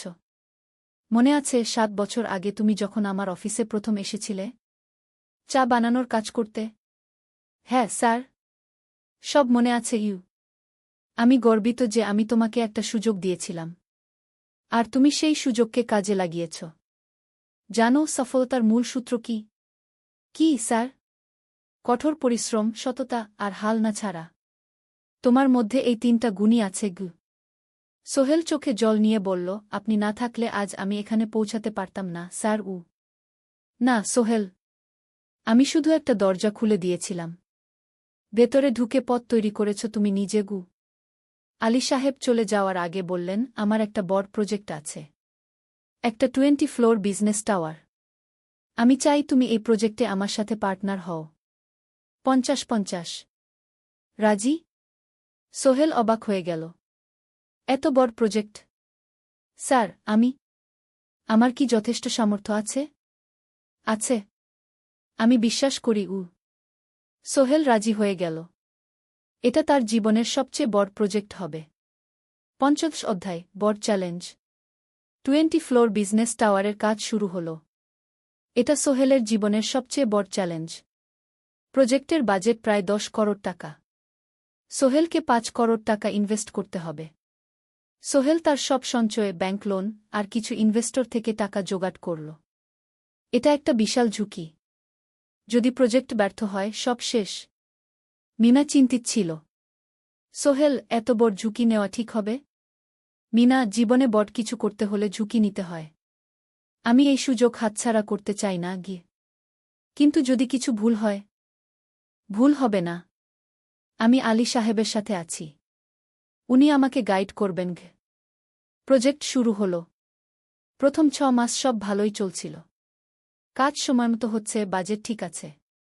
কিন্তু 7 মাসের মাথায় একটা বড় সমস্যা দেখা দিল। একজন প্রধান ইনভেস্টর হঠাৎ তার টাকা ফেরত চাইলেন। তিনি অন্য একটা জরুরি কাজে টাকা লাগবে বলে জানালেন। 1 করোড় টাকা ফেরত দিতে হবে। সোহেল বিপদে পড়ে গেল। 1 করোড় টাকা এখন কোথায় পাবে? প্রজেক্টে সব টাকা ঢেলে দিয়েছে। সে আলী সাহেবের সাথে কথা বলল। আলী সাহেব বললেন, চিন্তা করো না, আমি ব্যবস্থা করছি। কিন্তু আলী সাহেবও বড় একটা প্রজেক্টে আটকে আছেন। তার হাতে লিকুইড ক্যাশ নেই। সোহেল অন্য ব্যাংক থেকে লোন নেওয়ার চেষ্টা করল। কিন্তু ব্যাংক বলল, ইতিমধ্যে তার অনেক লোন আছে, নতুন লোন দিতে পারবে না। সোহেল রাতে ঘুমাতে পারছিল না। খাওয়া দাওয়া বন্ধ করে দিয়েছিল। মিনা তাকে দেখে খুব চিন্তিত হয়ে গেল। সোহেল, প্লিজ নিজেকে এভাবে শেষ করে ফেলো না। কোনো একটা রাস্তা বের হবেই কি।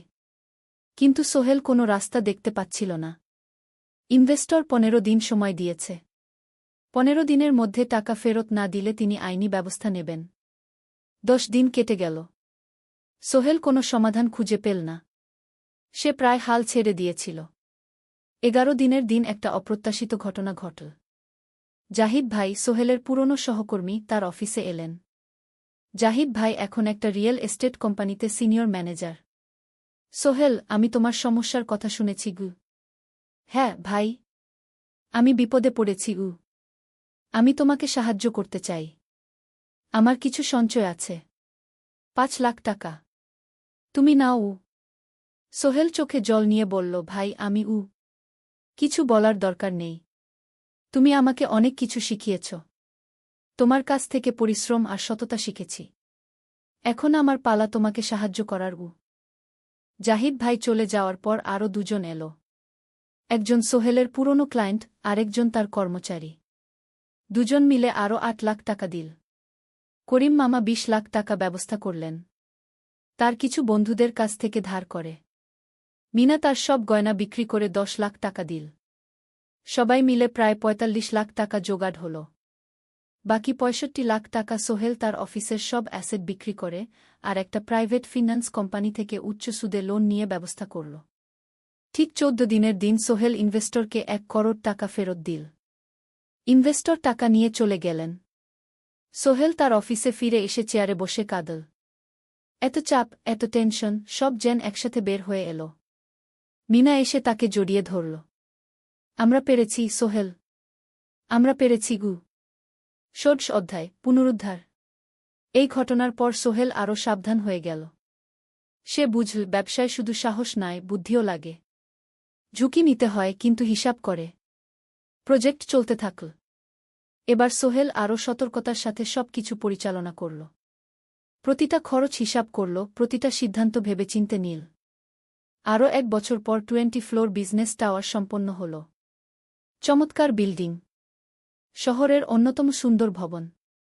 বিল্ডিংয়ের উদ্বোধন অনুষ্ঠানে শহরের মেয়র এলেন। অনেক ব্যবসায়ী, সাংবাদিক এলো। সোহেলের নাম পত্রিকায় ছাপা হল। স্বপ্নের শহরে এক তরুণ উদ্যোক্তার সফলতার গল্প। প্রজেক্ট থেকে সোহেলের লাভ হল প্রায় 2 করোড় টাকা। এই টাকা দিয়ে সে সব ঋণ শোধ করল। জাহিদ ভাইয়ের টাকা ফেরত দিল।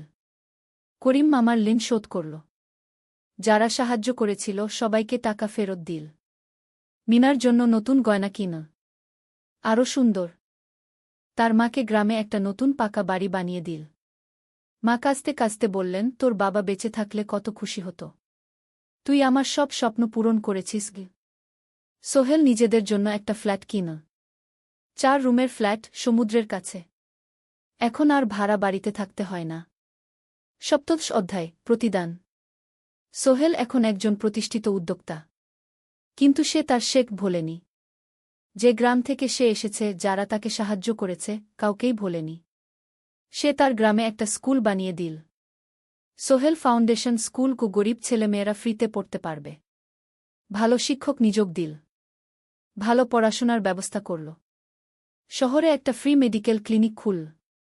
গরিব মানুষরা ফ্রিতে চিকিৎসা পাবে। প্রতি বছর 10 জন মেধাবী কিন্তু গরিব ছাত্রছাত্রীকে স্কলারশিপ দেওয়া শুরু করল। তারা বিনামূল্যে পড়াশোনা করতে পারবে। একদিন একটা টিভি চ্যানেল সোহেলের ইন্টারভিউ নিতে এলো। আপনার সফলতার গোপন সূত্র কি? সোহেল একটু ভেবে বলল, কঠোর পরিশ্রম, সততা আর হাল না ছাড়া। এই 3টা জিনিস যদি কারো মধ্যে থাকে, সে যে কোনো কিছু অর্জন করতে পারে। আর সবচেয়ে বড় কথা, যারা আমাকে সাহায্য করেছে তাদের ছাড়া আমি কিছুই না। একা কেউ সফল হতে পারে না। আপনার পরবর্তী স্বপ্ন কি? আমি চাই আরও মানুষকে সাহায্য করতে। আমার মতো যারা গ্রাম থেকে শহরে আসে তাদের জন্য একটা ট্রেনিং সেন্টার খুলব। তারা সেখানে বিভিন্ন স্কিল শিখতে পারবে, চাকরি পাবে, নিজের পায়ে দাঁড়াতে পারবে। অষ্টাদশ অধ্যায়, নতুন প্রজন্ম। আরও 5 বছর কেটে গেল। সোহেল এখন ৪৫ বছরের। তার মেয়ে সারা এখন 9 বছরের। স্কুলে ক্লাস 4-এ পড়ে। খুব মেধাবী মেয়ে। একদিন সারা বাবাকে জিজ্ঞেস করল, বাবা, তুমি কিভাবে এত বড় হলে? আমার বন্ধুরা বলে তুমি একজন সফল মানুষ গো। সোহেল তাকে কোলে নিয়ে বসল। বাবা, তুমি জানো তোমার দাদু ছিলেন একজন স্কুল শিক্ষক। খুব সৎ মানুষ। কিন্তু আমরা গরিব ছিলাম। আমি রিকশা চালাতাম। রিকশা? সত্যি? হ্যাঁ। তারপর আমি এই শহরে এলাম। অনেক কষ্ট করেছি। কিন্তু হাল ছাড়িনি। মানুষ আমাকে সাহায্য করেছে। আর আমি কঠোর পরিশ্রম করেছি। বাবা, আমিও কি তোমার মতো হতে পারব? অবশ্যই পারবে বাবা। তবে মনে রেখো, সফলতা মানে শুধু টাকা পয়সা না। সফলতা মানে ভালো মানুষ হওয়া, অন্যদের সাহায্য করা, সৎ থাকা। সারা মাথা নাড়ল। আমি ভালো মানুষ হব বাবা। সোহেল তার মেয়েকে জড়িয়ে ধরল। মনে মনে ভাবল তার জীবনের সব কষ্ট সার্থক হয়েছে। মিনা রান্নাঘর থেকে ডাকল, খাবার তৈরি। এসো। সোহেল সারাকে নিয়ে ডাইনিং টেবিলে গেল। ঋতু এসেছে। সে এখন বিয়ে করেছে, তার একটা ছেলে হয়েছে। সোহেলের মা মাঝে মাঝে চট্টগ্রামে বেড়াতে আসেন। আজও এসেছেন। সবাই মিলে খেতে বসল। হাসিগল্পে ভরা পরিবার। সোহেল তাকাল তার মায়ের দিকে, মিনার দিকে, সারার দিকে, ঋতুর দিকে। মনে হল, জীবনে আর কি চাই? খাওয়া শেষে সবাই বসে রইল। গল্প করছিল। হঠাৎ সোহেলের ফোন বাজল। অফিস থেকে। একটা জরুরি বিষয়। সোহেল ফোন রেখে দিয়ে মিনাকে বলল, একটা নতুন প্রজেক্টের প্রস্তাব এসেছে। একটা এতিমখানা বানানোর কাজ। সরকারি প্রজেক্ট। তুমি নেবে? অবশ্যই। এটা আমার স্বপ্নের প্রজেক্ট। যেসব বাচ্চাদের বাবা মা নেই তাদের জন্য একটা সুন্দর জায়গা। মিনা হাসল। তুমি কখনো বদলাও না। এখনো অন্যদের কথা ভাবো। এটাই তো জীবন মিনা। শুধু নিজের জন্য বাঁচলে কি হবে? 49 অধ্যায়, উত্তরাধিকার। 10 বছর আরও কেটে গেল। সোহেল এখন 55 বছরের। তার চুলে পাক ধরেছে। কিন্তু শক্তি এখনও আগের মতোই। সারা এখন 19 বছরের। সে বিশ্ববিদ্যালয়ে ইঞ্জিনিয়ারিং পড়ছে। সে চায় বাবার মতো কনস্ট্রাকশন ইন্ডাস্ট্রিতে কাজ করতে। একদিন সারা বাবাকে বলল, বাবা, আমি তোমার কোম্পানিতে কাজ করতে চাই। এখনও তো তোর পড়াশোনা বাকি। জানি। কিন্তু আমি এখন থেকেই শিখতে চাই। ছুটির দিনে তোমার সাথে সাইটে যেতে চাই। দেখতে চাই কিভাবে কাজ হয়। সোহেল খুশি হয়ে গেল। তার মেয়ে তার পথ অনুসরণ করতে চায়। ঠিক আছে। কিন্তু শর্ত হল, তোকে সবকিছু নিজ থেকে শিখতে হবে। কোনো স্পেশাল ট্রিটমেন্ট পাবি না। আমি তো তাই চাই বাবাগু। সারা তার বাবার সাথে কাজ শিখতে শুরু করল। সে দেখল কিভাবে শ্রমিকরা কাজ করে, কিভাবে ম্যাটেরিয়াল বাছাই করতে হয়, কিভাবে একটা প্রজেক্ট ম্যানেজ করতে হয়। সোহেল তাকে কোনো সহজ পথ দিল না। সারাকেও সবার মতো কষ্ট করতে হল। সাইটে রোদে দাঁড়িয়ে থাকতে হল। শ্রমিকদের সাথে কথা বলতে হল। কিন্তু সারা হাল ছাড়ল না। সে তার বাবার মেয়ে। পরিশ্রম করতে জানে। 3 বছর পর সারা গ্রাজুয়েট হল। সে সোহেলের কোম্পানিতে জুনিয়র প্রজেক্ট ম্যানেজার হিসেবে যোগ দিল। সোহেল ধীরে ধীরে সারাকে বড় দায়িত্ব দিতে শুরু করল। সারা তার বাবার মতোই সৎ, পরিশ্রমী। 20 অধ্যায়, সমাপ্তি নয়, নতুন শুরু। আরও 5 বছর পর। সোহেল এখন 60 বছরের। সে সিদ্ধান্ত নিল, এবার অবসর নেওয়ার সময় এসেছে। কোম্পানির দায়িত্ব সারাকে দেবে। একটা অনুষ্ঠান করা হল।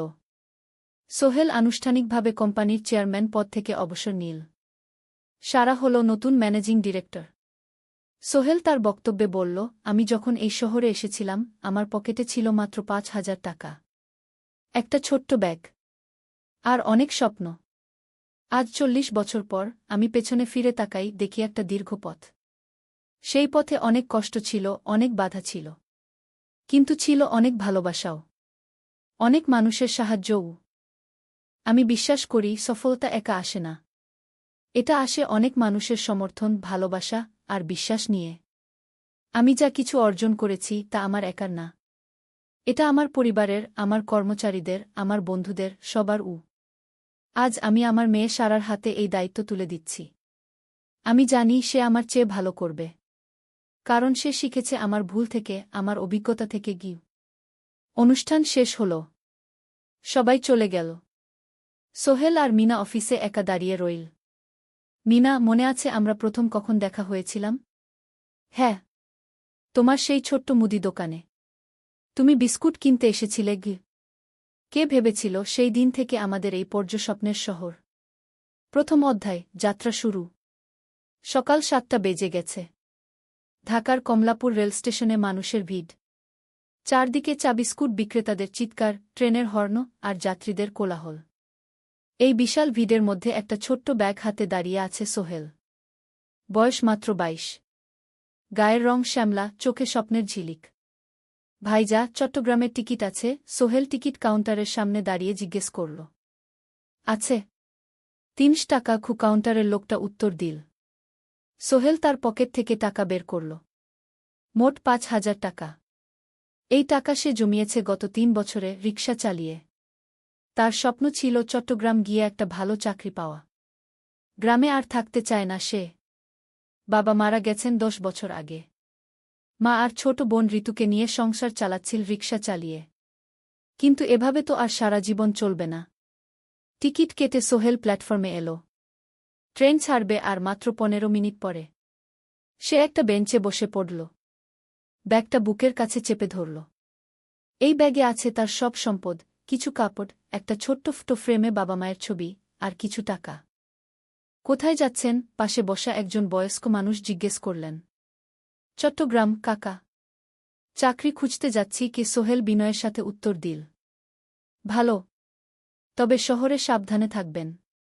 শহর মানে অনেক সুযোগ, কিন্তু অনেক ফাঁদও আছে। বয়স্ক লোকটা বললেন। সোহেল মাথা নাড়ল। সে জানে শহরের জীবন সহজ না। কিন্তু তার কোনো বিকল্প নেই। গ্রামে রিকশা চালিয়ে মাসে ৩,৫০০ টাকা আয় হতো। তার মধ্যে সংসার চালাতে হতো, বোনের স্কুলের খরচ দিতে হতো, মায়ের ওষুধের খরচ দিতে হতো। কিছুই বাঁচত না। আর এই জীবন থেকে বেরোনোর একটাই পথ, শহরে গিয়ে ভালো কাজ খুঁজে নেওয়া। সোহেল মনে মনে ভাবল তার বাবার কথা। বাবা ছিলেন একজন স্কুল শিক্ষক। খুব সৎ মানুষ ছিলেন। সবসময় বলতেন, সোহেল, তুই লেখাপড়া শিখে বড় মানুষ হবি। আমাদের পরিবারে আর কেউ বড় চাকরি করেনি। তুই করবি। কিন্তু বাবা যখন মারা গেলেন তখন সোহেল মাত্র এসএসসি পরীক্ষা দিয়েছে। ফলাফল ভালো হয়েছিল, জিপিএ অর্ধচতু। কিন্তু বাবার মৃত্যুর পর আর পড়া হল না। পরিবারের দায়িত্ব নিতে হল। ট্রেন ছাড়ল। সোহেল জানালার পাশে বসে বাইরে তাকাল। ধানক্ষেত, নদী, ছোট ছোট গ্রাম, সব পেছনে ফেলে ট্রেন এগিয়ে চল। সোহেলের মনে হল সে যেন তার পুরনো জীবনটাকেও পেছনে ফেলে আসছে। ট্রেনে একজন হকার এসে চা বিক্রি করছিল। সোহেল একটা চা কিনল। ১০ টাকা। চা খেতে খেতে সে ভাবছিল, চট্টগ্রাম পৌঁছে কি হবে? করিম মামা তাকে সাহায্য করবেন তো? চাকরি পাওয়া যাবে তো? করিম মামা আসলে সোহেলের খুব দূর সম্পর্কের মামা। সোহেলের দাদির বোনের ছেলে। অনেক বছর আগে গ্রাম ছেড়ে চট্টগ্রামে চলে গিয়েছিলেন। সেখানে একটা কনস্ট্রাকশন কোম্পানিতে কাজ করেন। বছরে একবার দুবার গ্রামে আসতেন। গত বছর যখন এসেছিলেন তখন সোহেলের মাকে বলেছিলেন সোহেলকে চট্টগ্রাম পাঠান। আমি একটা কাজের ব্যবস্থা করে দেব। সেই কথাতেই ভরসা করে সোহেল আজ এই যাত্রা। দ্বিতীয় অধ্যায়, নতুন শহর। চট্টগ্রাম পৌঁছাতে প্রায় ৬ ঘণ্টা লেগে গেল। দুপুর ১টা বাজে। সোহেল স্টেশন থেকে বের হয়ে শহরের রাস্তায় দাঁড়াল। কি বিশাল শহর! এত গাড়ি, এত মানুষ। চারদিকে উঁচু উঁচু বিল্ডিং, দোকানপাট, মানুষের ভিড়। সোহেল কিছুক্ষণ দাঁড়িয়ে থাকল সব কিছু দেখতে দেখতে। তার মনে হচ্ছিল সে যেন অন্য কোনো পৃথিবীতে এসে পড়েছে। তার পকেটে একটা ছোট্ট কাগজ আছে। সেখানে লেখা একটা ঠিকানা, করিম মিয়া, বাড়ি নং ২৩, রোড নং ৫, আগ্রাবাদ, চট্টগ্রামকে। সোহেল একটা রিকশা ডাকল। কত নেবেন আগ্রাবাদ যেতে? ৫০ টাকা। সোহেল রিকশায় উঠল। রাস্তার দুধারে দোকান, মার্কেট, অফিস, সব কিছু দেখতে দেখতে সে অবাক হয়ে গেল। এত বড় শহর, এত কিছু! গ্রামের সেই ছোট্ট বাজারের সাথে কোনো তুলনাই হয় না। প্রায় আধা ঘণ্টা পর রিকশা একটা পুরনো বাড়ির সামনে থামল। 3 তলা বাড়ি, কিন্তু রং উঠে গেছে। সিঁড়ি দিয়ে উঠে 3য় তলায় করিম মামার ফ্ল্যাটে নক করল। দরজা খুলল এক মধ্যবয়সী মহিলা। কে? আসসালামু আলাইকুম আপা। আমি সোহেল। নোয়াখালীর গ্রাম থেকে এসেছি। করিম মামা বাড়িতে আছেন? মহিলা তাকে মাথা থেকে পা পর্যন্ত দেখল। করিম তো অফিসে গেছে। তুমি কে? কোথা থেকে এসেছ? সোহেল সব খুলে বলল। মহিলা তাকে ভেতরে ঢুকতে দিল। বসো। করিম সন্ধ্যায় ফিরবে গু। ফ্ল্যাটটা ছোট। 2টো রুম, একটা ছোট্ট রান্নাঘর আর একটা বাথরুম। কিন্তু সোহেলের কাছে খুব সুন্দর লাগল। গ্রামের সেই টিনের ঘরের চেয়ে তো অনেক ভালো। মহিলা তার নাম জানাল সালমা। করিম মামার স্ত্রী। তাদের 2টো ছেলে, একজন ক্লাস 8-এ পড়ে, আরেকজন ক্লাস 5-এ। খেয়েছ? সালমা আপা জিজ্ঞেস করল। না আপাগু। অপেক্ষা করো। ভাত আছে, মাছ আছে। খাও। সোহেল প্রথমে রাজি হতে চাইল না, কিন্তু খুব খিদে পেয়েছিল। সকাল থেকে শুধু একটা চা আর বিস্কুট খেয়েছে। খাওয়া দাওয়ার পর সোহেল বসে রইল। সালমা আপা তাকে গল্প করতে লাগল। তোমার মা কেমন আছেন? তোমার বোন? ভালো আছে আপা। মার একটু গেটে বাত আছে। ওষুধ খাচ্ছেন। বোন স্কুলে পড়ে কু। তুমি কি করতে চাও এখানে? চাকরি খুঁজছি আপা। যে কোনো কাজ করব। বাসায় মা আর বোনকে টাকা পাঠাতে হবে। সালমা আপা মাথা নাড়ল। করিম তোমার জন্য কিছু একটা করবে। সে ভালো মানুষ গ। সারাদিন অপেক্ষা করু সোহেল। সন্ধ্যা 6টায় করিম মামা ফিরলেন। 50-এর কাছাকাছি বয়স, কালো রঙের প্যান্ট শার্ট পরা, হাতে একটা ব্যাগ। আরে সোহেল, কবে এলি? করিম মামা খুশি হয়ে বললেন। আজ সকালে মামা গু। করিম মামা তাকে জড়িয়ে ধরলেন। অনেকদিন পর দেখলাম। কেমন আছিস? ভালো আছি মামা গি। ভালো করেছিস এসে। এখানে অনেক সুযোগ আছে। তোর জন্য একটা কাজের ব্যবস্থা করে দেব। তবে প্রথমে কয়েকদিন এখানে থাক। শহরটা একটু চিনে নে। তারপর কাজে যোগ দিবি। সোহেলের মনে আসার আলো জ্বল। সে ভাবল হয়তো তার ভাগ্য এবার পাল্টাবে। 3য় অধ্যায়, প্রথম চাকরি। 1 সপ্তাহ পরে করিম মামা সোহেলকে তার কোম্পানিতে নিয়ে গেলেন। কোম্পানির নাম আলামিন কনস্ট্রাকশন। অফিসটা শহরের কেন্দ্রে, 5 তলা একটা বিল্ডিংয়ের দোতলায়। মালিক আলী সাহেব। 50-এর কাছাকাছি বয়স, মোটা চেহারা, চোখে সোনার ফ্রেমের চশমা। বড়লোক মানুষ, কিন্তু খুব কড়া। এই ছেলেটাকে কি কাজে লাগাবেন? আলী সাহেব করিম মামাকে জিজ্ঞেস করলেন। স্যার, ও আমার আত্মীয়। গ্রাম থেকে এসেছে। খুব পরিশ্রমী। যে কোনো কাজে লাগাতে পারেন। আলী সাহেব সোহেলের দিকে তাকালেন। তুমি কি পড়েছ? Sir, SSC pass. জিপিএ অর্ধচতু। হুম। ভালো। কম্পিউটার চালাতে পারো? না স্যার, পারি না। কিন্তু শিখতে চাই। আলী সাহেব একটু ভাবলেন। ঠিক আছে। তোমাকে অফিসের কাজে রাখব। ফাইল গুছানো, চা বানানো, কাগজপত্র নিয়ে যাওয়া না, এসব। মাসে 5,000 টাকা। রাজি আছো? জি স্যার। সোহেল খুশি হয়ে গেল। 5,000 টাকা। রিকশা চালিয়ে 3,500 পেত। এখানে 5,000। কাজ শুরু হলো পরদিন থেকে। সকাল 8টায় অফিসে যেতে হয়, ফিরতে হয় সন্ধ্যা 7টায়। প্রথম দিন সোহেল ঘুম থেকে উঠল ভোর 5টায়। তৈরি হয়ে 7:30টায় অফিসের উদ্দেশ্যে বের হল।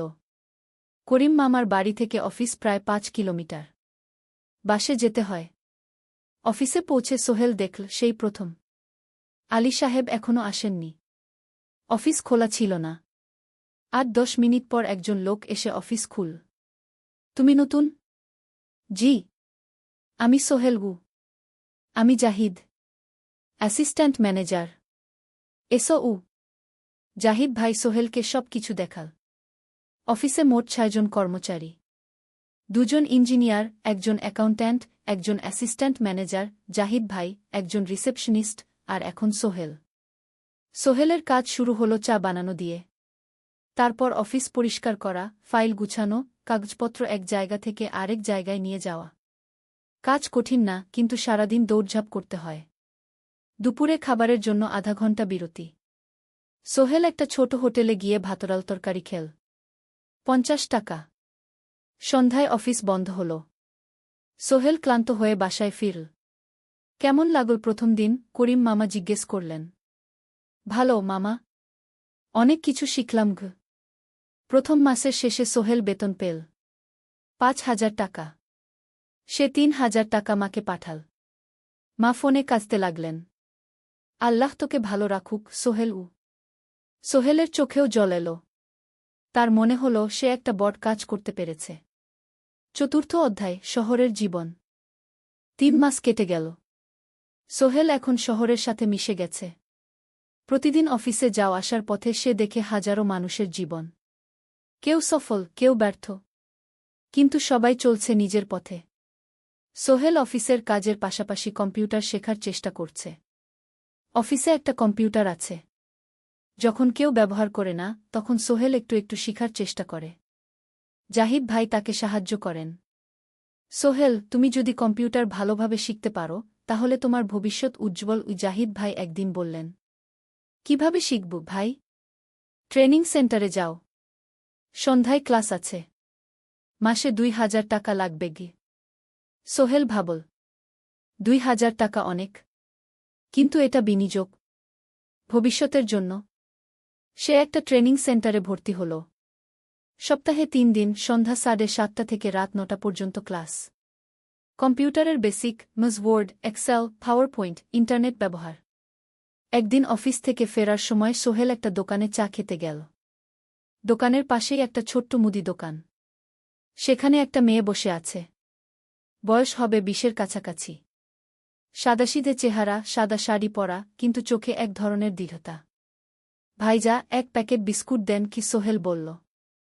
মেয়েটা বিস্কুট দিল। 20 টাকা। সোহেল টাকা দিয়ে যাচ্ছিল, হঠাৎ মেয়েটা বলল, আপনি নতুন এসেছেন এই এলাকায়, তাই না? হ্যাঁ। 3 মাস হল। কিভাবে বুঝলেন? আপনার চেহারা দেখেই বোঝা যায়। এখনও গ্রামের ছোঁয়া আছে। আর আপনি প্রতিদিন এই পথ দিয়ে যান। দেখেছি কি? মেয়েটা হাসল। সোহেলও হেসে ফেল। আপনি খুব পর্যবেক্ষক মনে হচ্ছে গি। জীবনে অনেক কিছু দেখেছি, তাই মানুষকে চিনতে শিখেছি গি। আপনার নাম?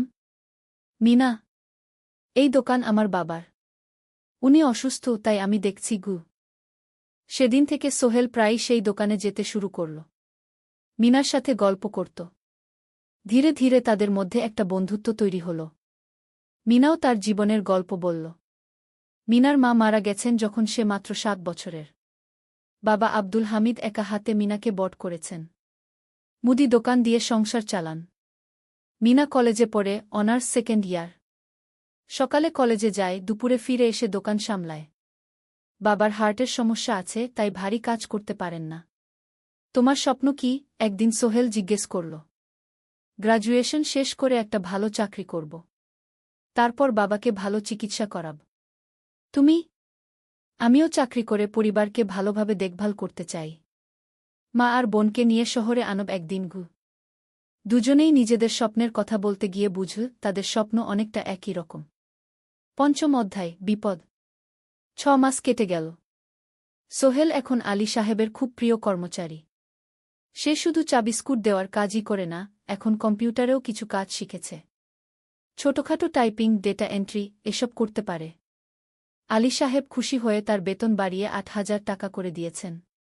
একদিন রাতে সোহেল অফিস থেকে ফিরছিল। সেদিন একটু দেরি হয়ে গেছে। রাত প্রায় 9টা। সাধারণত সোহেল সন্ধ্যা 7:30টায় ফিরে। কিন্তু সেদিন অফিসে একটা জরুরি কাজ ছিল। বাস থেকে নেমে সোহেল বাড়ির দিকে হাঁটছিল। হঠাৎ একটা অন্ধকার গলিতে 3 জন লোক তাকে ঘিরে ধরল। তাদের চেহারা দেখেই বোঝা যাচ্ছিল ভালো উদ্দেশ্য নিয়ে আসেনি। টাকা দে তাড়াতাড়ি, একজন বলল। তার হাতে একটা ছুরি। সোহেল ভয় পেয়ে গেল। ভাই, আমার কাছে খুব কম টাকা আছে গি। যা আছে দে। তাড়াতাড়ি করো। সোহেল কাঁপতে কাঁপতে তার পকেট থেকে 5 টাকা বের করে দিল। এই টাকা দিয়ে সে বাজার করবে ভেবেছিল। কিন্তু ছিনতাইকারীরা সন্তুষ্ট হল না। শুধু 5 টাকা? তোর ব্যাগে কি আছে? তারা সোহেলের ব্যাগ কেড়ে নিল। ব্যাগে ছিল তার মোবাইল, কম্পিউটার ট্রেনিং সেন্টারের সার্টিফিকেট আর কিছু গুরুত্বপূর্ণ কাগজপত্র। না ভাই, ব্যাগটা ফেরত দেন। ওতে আমার জরুরি জিনিস আছে। মোবাইল নিয়ে নেন, কিন্তু ব্যাগটা দেন গু। কিন্তু ওরা শুনল না। একজন সোহেলকে জোরে ধাক্কা দিল। সোহেল পড়ে গেল। মাথা রাস্তার কংক্রিটে ধাক্কা লেগে গেল। রক্ত বের হল। 3জন দৌড়ে পালিয়ে গেল। কিছুক্ষণ সোহেল অজ্ঞান হয়ে পড়ে রইল। তারপর ধীরে ধীরে জ্ঞান ফিরল। মাথায় প্রচণ্ড ব্যথা। সে উঠে দাঁড়ানোর চেষ্টা করল, কিন্তু মাথা ঘুরছিল। কোনোমতে একটা দেয়াল ধরে দাঁড়াল। একজন পথচারী তাকে দেখে থামল। কি হয়েছে ভাই? ছিনতাই হয়েছে গি? এসো, আমি তোমাকে হাসপাতালে নিয়ে যাই।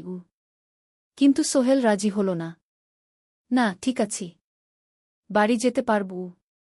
সে কোনোমতে করিম মামার বাড়িতে পৌঁছাল। দরজা খুলেই সালমা আপা চিৎকার করে উঠলেন। ও আল্লাহ! কি হয়েছে? করিম মামা দৌড়ে এলেন। সোহেলকে ভেতরে নিয়ে গেলেন। তার মাথায় জল ঢেলে রক্ত পরিষ্কার করলেন।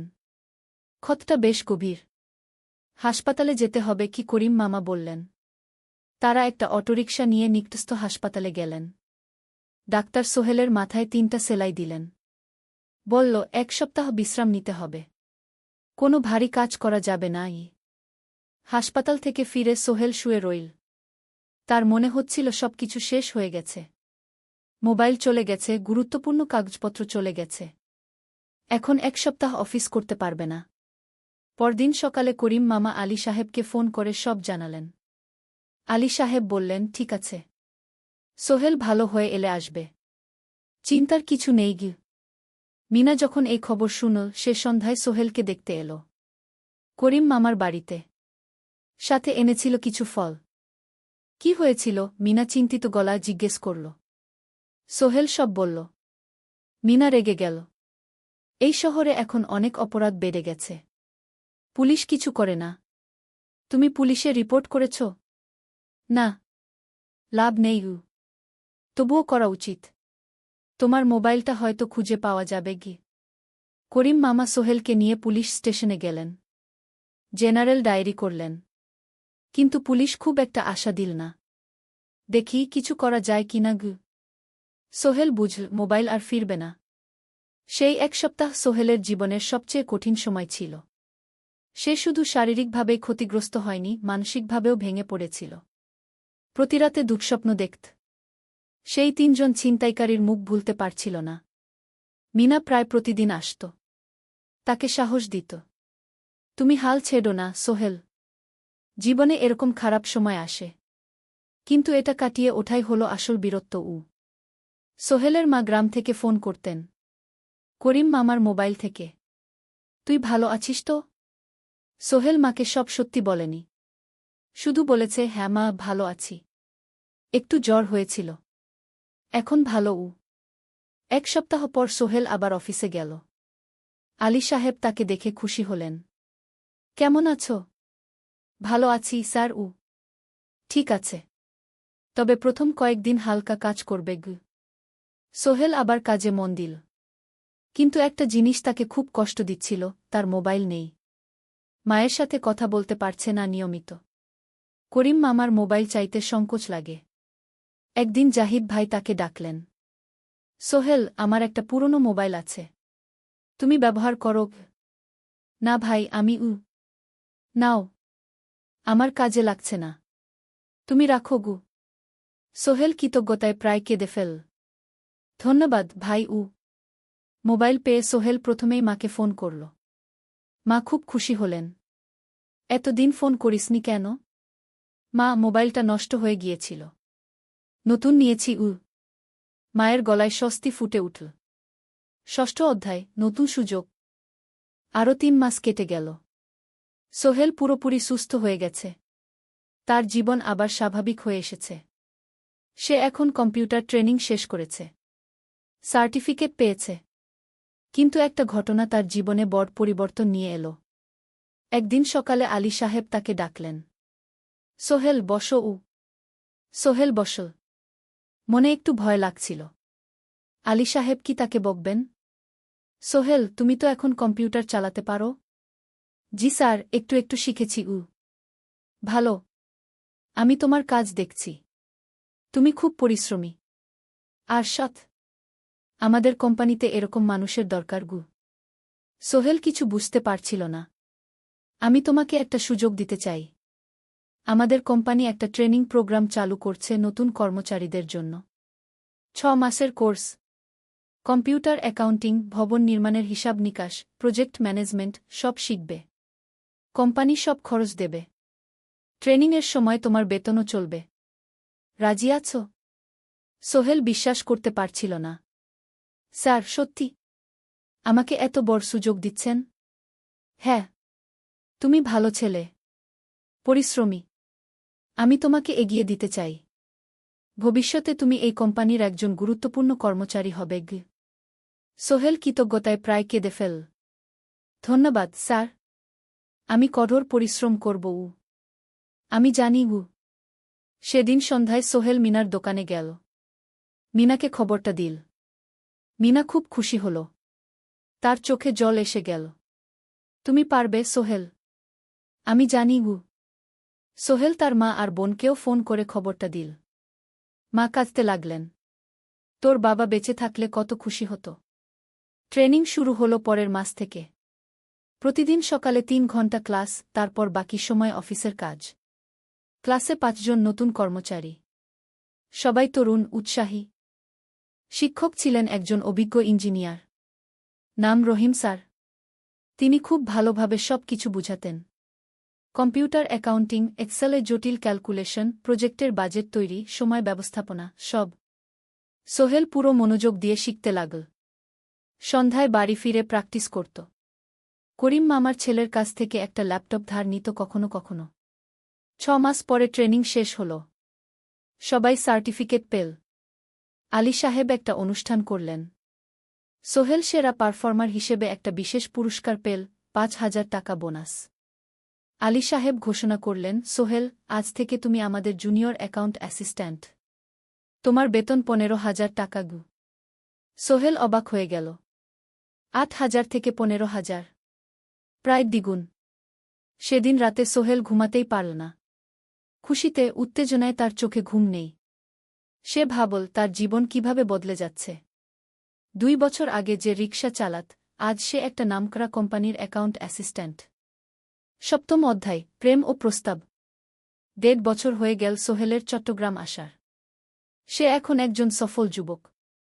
তার মা গ্রামে খুব খুশি। প্রতি মাসে সোহেল 10,000 টাকা পাঠায়। ছোট বোন ঋতু এখন কলেজে ভর্তি হয়েছে সোহেলের পাঠানো টাকায়। মায়ের চিকিৎসাও ভালোভাবে হচ্ছে। মিনার সাথে সোহেলের সম্পর্ক এখন আর শুধু বন্ধুত্ব নয়। দুজন দুজনকে ভালোবাসে।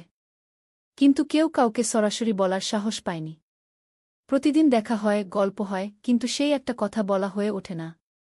একদিন শুক্রবার ছুটির দিন। সোহেল মিনাকে বলল, আজ কি একটু ঘুরতে যাবে? কোথায়? পতেঙ্গা বিচ। তুমি কি কখনো গেছ? না। কিন্তু আমার দোকান। শুক্রবার। তোমার বাবা সামলাবে। মিনা রাজি হয়ে গেল। দুপুরে দুজনে বাস নিয়ে পতেঙ্গা গেল। সমুদ্র দেখে মিনা অবাক হয়ে গেল। কি সুন্দর। দুজনে বালিতে বসল। ঢেউয়ের শব্দ শুনতে শুনতে গল্প করছিল। হঠাৎ সোহেল বলল, মিনা, তোমার সাথে কিছু বলার ছিল। বলো। সোহেল একটা লম্বা শ্বাস নিল। তুমি জানো, আমি তোমাকে ভালোবাসি। মিনা হাসল। তার চোখ ভিজে গেল। জানি। আমিও তোমাকে ভালোবাসি সোহেল। সোহেল অবাক হয়ে গেল। সত্যি? হ্যাঁ। অনেকদিন ধরেই জানি। তুমি আমার জীবনে এসে সব কিছু বদলে দিয়েছ। তোমার সাথে থাকলে আমার মনে হয় আমি যে কোনো কিছু করতে পারব। দুজনে কিছুক্ষণ চুপ করে বসে রইল। সমুদ্রের ঢেউ এসে পায়ে লাগছিল। সূর্য পশ্চিমে ঢলে পড়ছে। আকাশ লালকুমলা হয়ে গেছে। কিন্তু আমার বাবার সাথে কথা বলতে হবে কি? মিনা বলল। আমি তৈরি। যখন বলবে তখন বলবো। পরের সপ্তাহে সোহেল মিনার বাবার সাথে কথা বলল। আব্দুল হামিদ সাহেব প্রথমে একটু দ্বিধা করলেন। তুমি কোনো পরিবারের ছেলে? তোমার বাবা কি করতেন? সোহেল সব সত্যি বলল। তার বাবা ছিলেন স্কুল শিক্ষক। মারা গেছেন 10 বছর আগে। মা গ্রামে থাকেন। ছোট বোন কলেজে পড়ে। তুমি নিজে কি করো?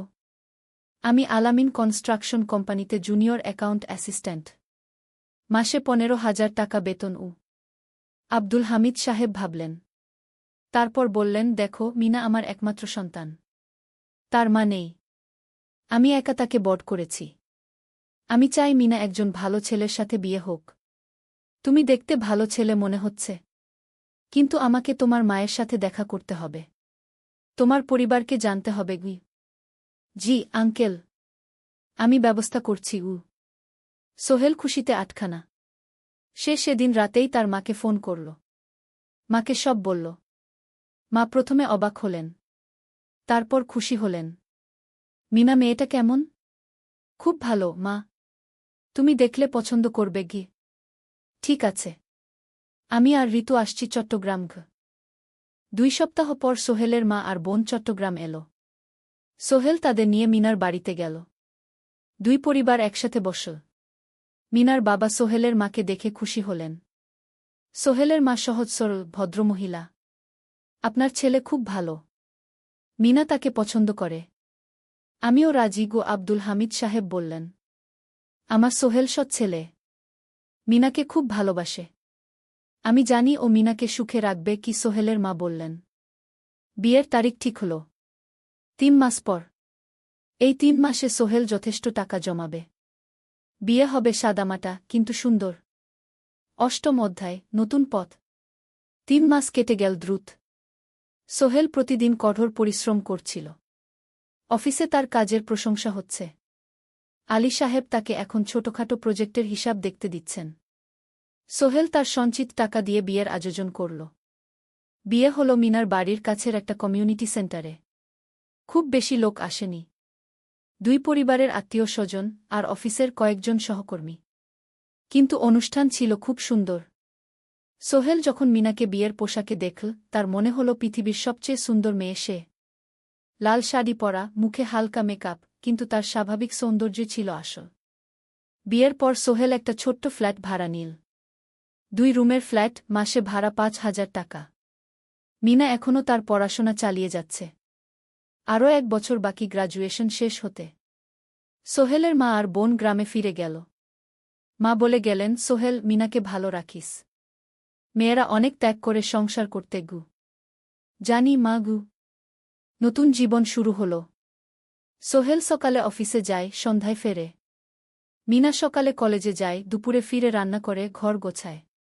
সন্ধ্যায় দুজনে একসাথে বসে পড়াশোনা করে, গল্প করে, টিভি দেখে। জীবন সুন্দর ছিল। কিন্তু চ্যালেঞ্জও ছিল। মাসিক খরচ, ভাড়া 5,000, বাজার 3,000, বিদ্যুৎ গ্যাস 1,000, মায়ের জন্য 5,000, মিনার কলেজের খরচ 1,200। মোট প্রায় 14,000 টাকা। বাঁচত মাত্র 1,000 খানেক। কিন্তু সোহেল হাল ছাড়ল না। সে সন্ধ্যায় একটা কম্পিউটার ট্রেনিং সেন্টারে পার্ট টাইম পড়ানো শুরু করল। সপ্তাহে 3 দিন 2 ঘন্টা করে। এতে মাসে আরও 3,000 টাকা আসতে লাগল। মিনাও বসে থাকল না। সে বাড়িতে বসে কয়েকজন স্কুলের ছাত্রছাত্রীকে টিউশন পড়াতে শুরু করল। মাসে 2,000 টাকা আয়। এভাবে কেটে গেল 6 মাস। দুজন মিলে পরিবার চালাচ্ছে, স্বপ্ন দেখছে। একদিন সোহেল বলল, মিনা, আমি একটা নতুন স্বপ্ন দেখছি। কি? আমি নিজে একটা ছোট্ট কনস্ট্রাকশন কোম্পানি খুলতে চাই। ছোট ছোট প্রজেক্ট নেব। বাড়ি মেরামত, ছোট বিল্ডিং বানানো, এসব। তোমার কি যথেষ্ট অভিজ্ঞতা আছে? আছে। আমি 2 বছর ধরে এই কাজের সাথে জড়িত। অনেক কিছু শিখেছি। আর আলী সাহেবও আমাকে সাহায্য করবেন। কিন্তু টাকা কোথায়? কোম্পানি খুলতে তো অনেক টাকা লাগবে। আমি জমাচ্ছি। আরও 1 বছর কাজ করব। তারপর চেষ্টা করব। মিনা তাকে সমর্থন দিল। তুমি পারবে। তোমার মধ্যে সেই শক্তি আছে কি। নবম অধ্যায়, চ্যালেঞ্জের সময়। কিন্তু ভাগ্য সবসময় অনুকূলে থাকে না। সোহেল যখন স্বপ্ন দেখছিল নিজের কোম্পানি খোলার, তখনই একটা বড় সমস্যা এলো। আলী সাহেবের কোম্পানি একটা বড় প্রজেক্ট পেয়েছিল, একটা 10তলা বিল্ডিং বানানোর কাজ। কিন্তু প্রজেক্টের প্রধান ইনভেস্টর হঠাৎ পালিয়ে গেল। তিনি কোম্পানির কাছ থেকে প্রায় 50 লাখ টাকা নিয়ে গেছেন, কিন্তু কাজ শেষ হয়নি। কোম্পানি বড় ক্ষতির মুখে পড়ল। আলী সাহেব অনেক কর্মচারীকে ছাঁটাই করতে বাধ্য হলেন। প্রায় 10 জনকে চাকরি থেকে বাদ দিলেন। বাকিদের বেতন কমাতে হল। সোহেলকে আলী সাহেব ডেকে বললেন, সোহেল, আমি তোমাকে রাখতে চাই। তুমি বিশ্বস্ত কর্মচারী। কিন্তু তোমার বেতন কমাতে হবে 15,000 থেকে 10,000 সোহেল মনে মনে চিন্তায় পড়ে গেল। 10,000 টাকায় সংসার চলবে কিভাবে? মায়ের খরচ, ভাড়া, বাজার সব মিলিয়ে তো 14,000 টাকা লাগে। কিন্তু সে কিছু বলল না। ঠিক আছে স্যার। বাড়ি ফিরে সোহেল মিনাকে সব বলল। মিনা চিন্তিত হয়ে গেল। এখন কি হবে? চিন্তা করো না, আমি পার্ট টাইম টিউশনির সময় বাড়াব। আর তুমিও বেশি করে টিউশন নাও। কিন্তু আমার তো পড়াশোনাও আছে গি। জানি, কিন্তু এখন এটাই করতে হবে গু। সোহেল সন্ধ্যায় আরও 2টো জায়গায় পার্ট টাইম কাজ খুঁজল। একটা দোকানে সন্ধ্যায় হিসাব দেখার কাজ পেল, মাসে 2,000 টাকা। আরেকটা জায়গায় সপ্তাহান্তে কম্পিউটার রিপেয়ারের কাজ পেল, মাসে 1,500 টাকা। মিনাও 3 জন নতুন স্টুডেন্ট নীল টিউশনে। তার আয় বাড়ল 2,000 থেকে 3,500-এ। কঠিন সময় ছিল। সোহেল সকাল 8টায় অফিসে যেত, সন্ধ্যা 6টায় ফিরত। তারপর একটু বিশ্রাম নিয়ে 7:30টায় বের হতো পার্ট টাইম কাজে। রাত 10টায় বাড়ি ফিরত। রবি সোমবার কম্পিউটার রিপেয়ারের কাজ। মিনাও সকালে কলেজে যেত, দুপুরে ফিরে রান্না করত, তারপর বিকেলে টিউশন পড়াত। রাতে খাওয়া দাওয়ার পর পড়াশোনা করত। দুজনেরই শরীর খারাপ হতে শুরু করল। সোহেল একদিন অফিসে অজ্ঞান হয়ে পড়ে গেল। ডাক্তার দেখাতে নিয়ে গেল। ডাক্তার বলল, অতিরিক্ত পরিশ্রম, শরীরে পুষ্টির অভাব, ঠিকমতো খাচ্ছেন না মনে হচ্ছে গি। সত্যি কথা, খরচ বাঁচাতে সোহেল আর মিনা অনেক সময় কম খেত। মাংস মাছ কিনত সপ্তাহে একদিন, বাকি সময় শাকসবজি, ডাল। মিনা সোহেলকে বলল, আর নয় সোহেল, তুমি এভাবে নিজেকে শেষ করে ফেলছ। আমার পড়াশোনা বন্ধ করে দিই, আমি ফুল টাইম চাকরি করি গি। না, সোহেল জোর দিয়ে বলল, তোমার পড়াশোনা বন্ধ হবে না। আরও মাত্র 6 মাস বাকি, তুমি গ্রাজুয়েট হবেই গি। কিন্তু তুমি আমি ঠিক হয়ে যাব, চিন্তা করো না গে। কিন্তু পরিস্থিতি আরও খারাপ হলো যখন সোহেলের মায়ের অসুখ হল। হার্টের সমস্যা। হাসপাতালে ভর্তি করতে হল। খরচ 50,000 টাকা। সোহেলের হাতে এত টাকা কোথায়? সে করিম মামার কাছে ধার চাইল। করিম মামা 20,000 টাকা দিলেন। বাকি 30,000 টাকা সোহেল একটা এনজিও থেকে ঋণ নিল। সুদের হার মাসে 2%।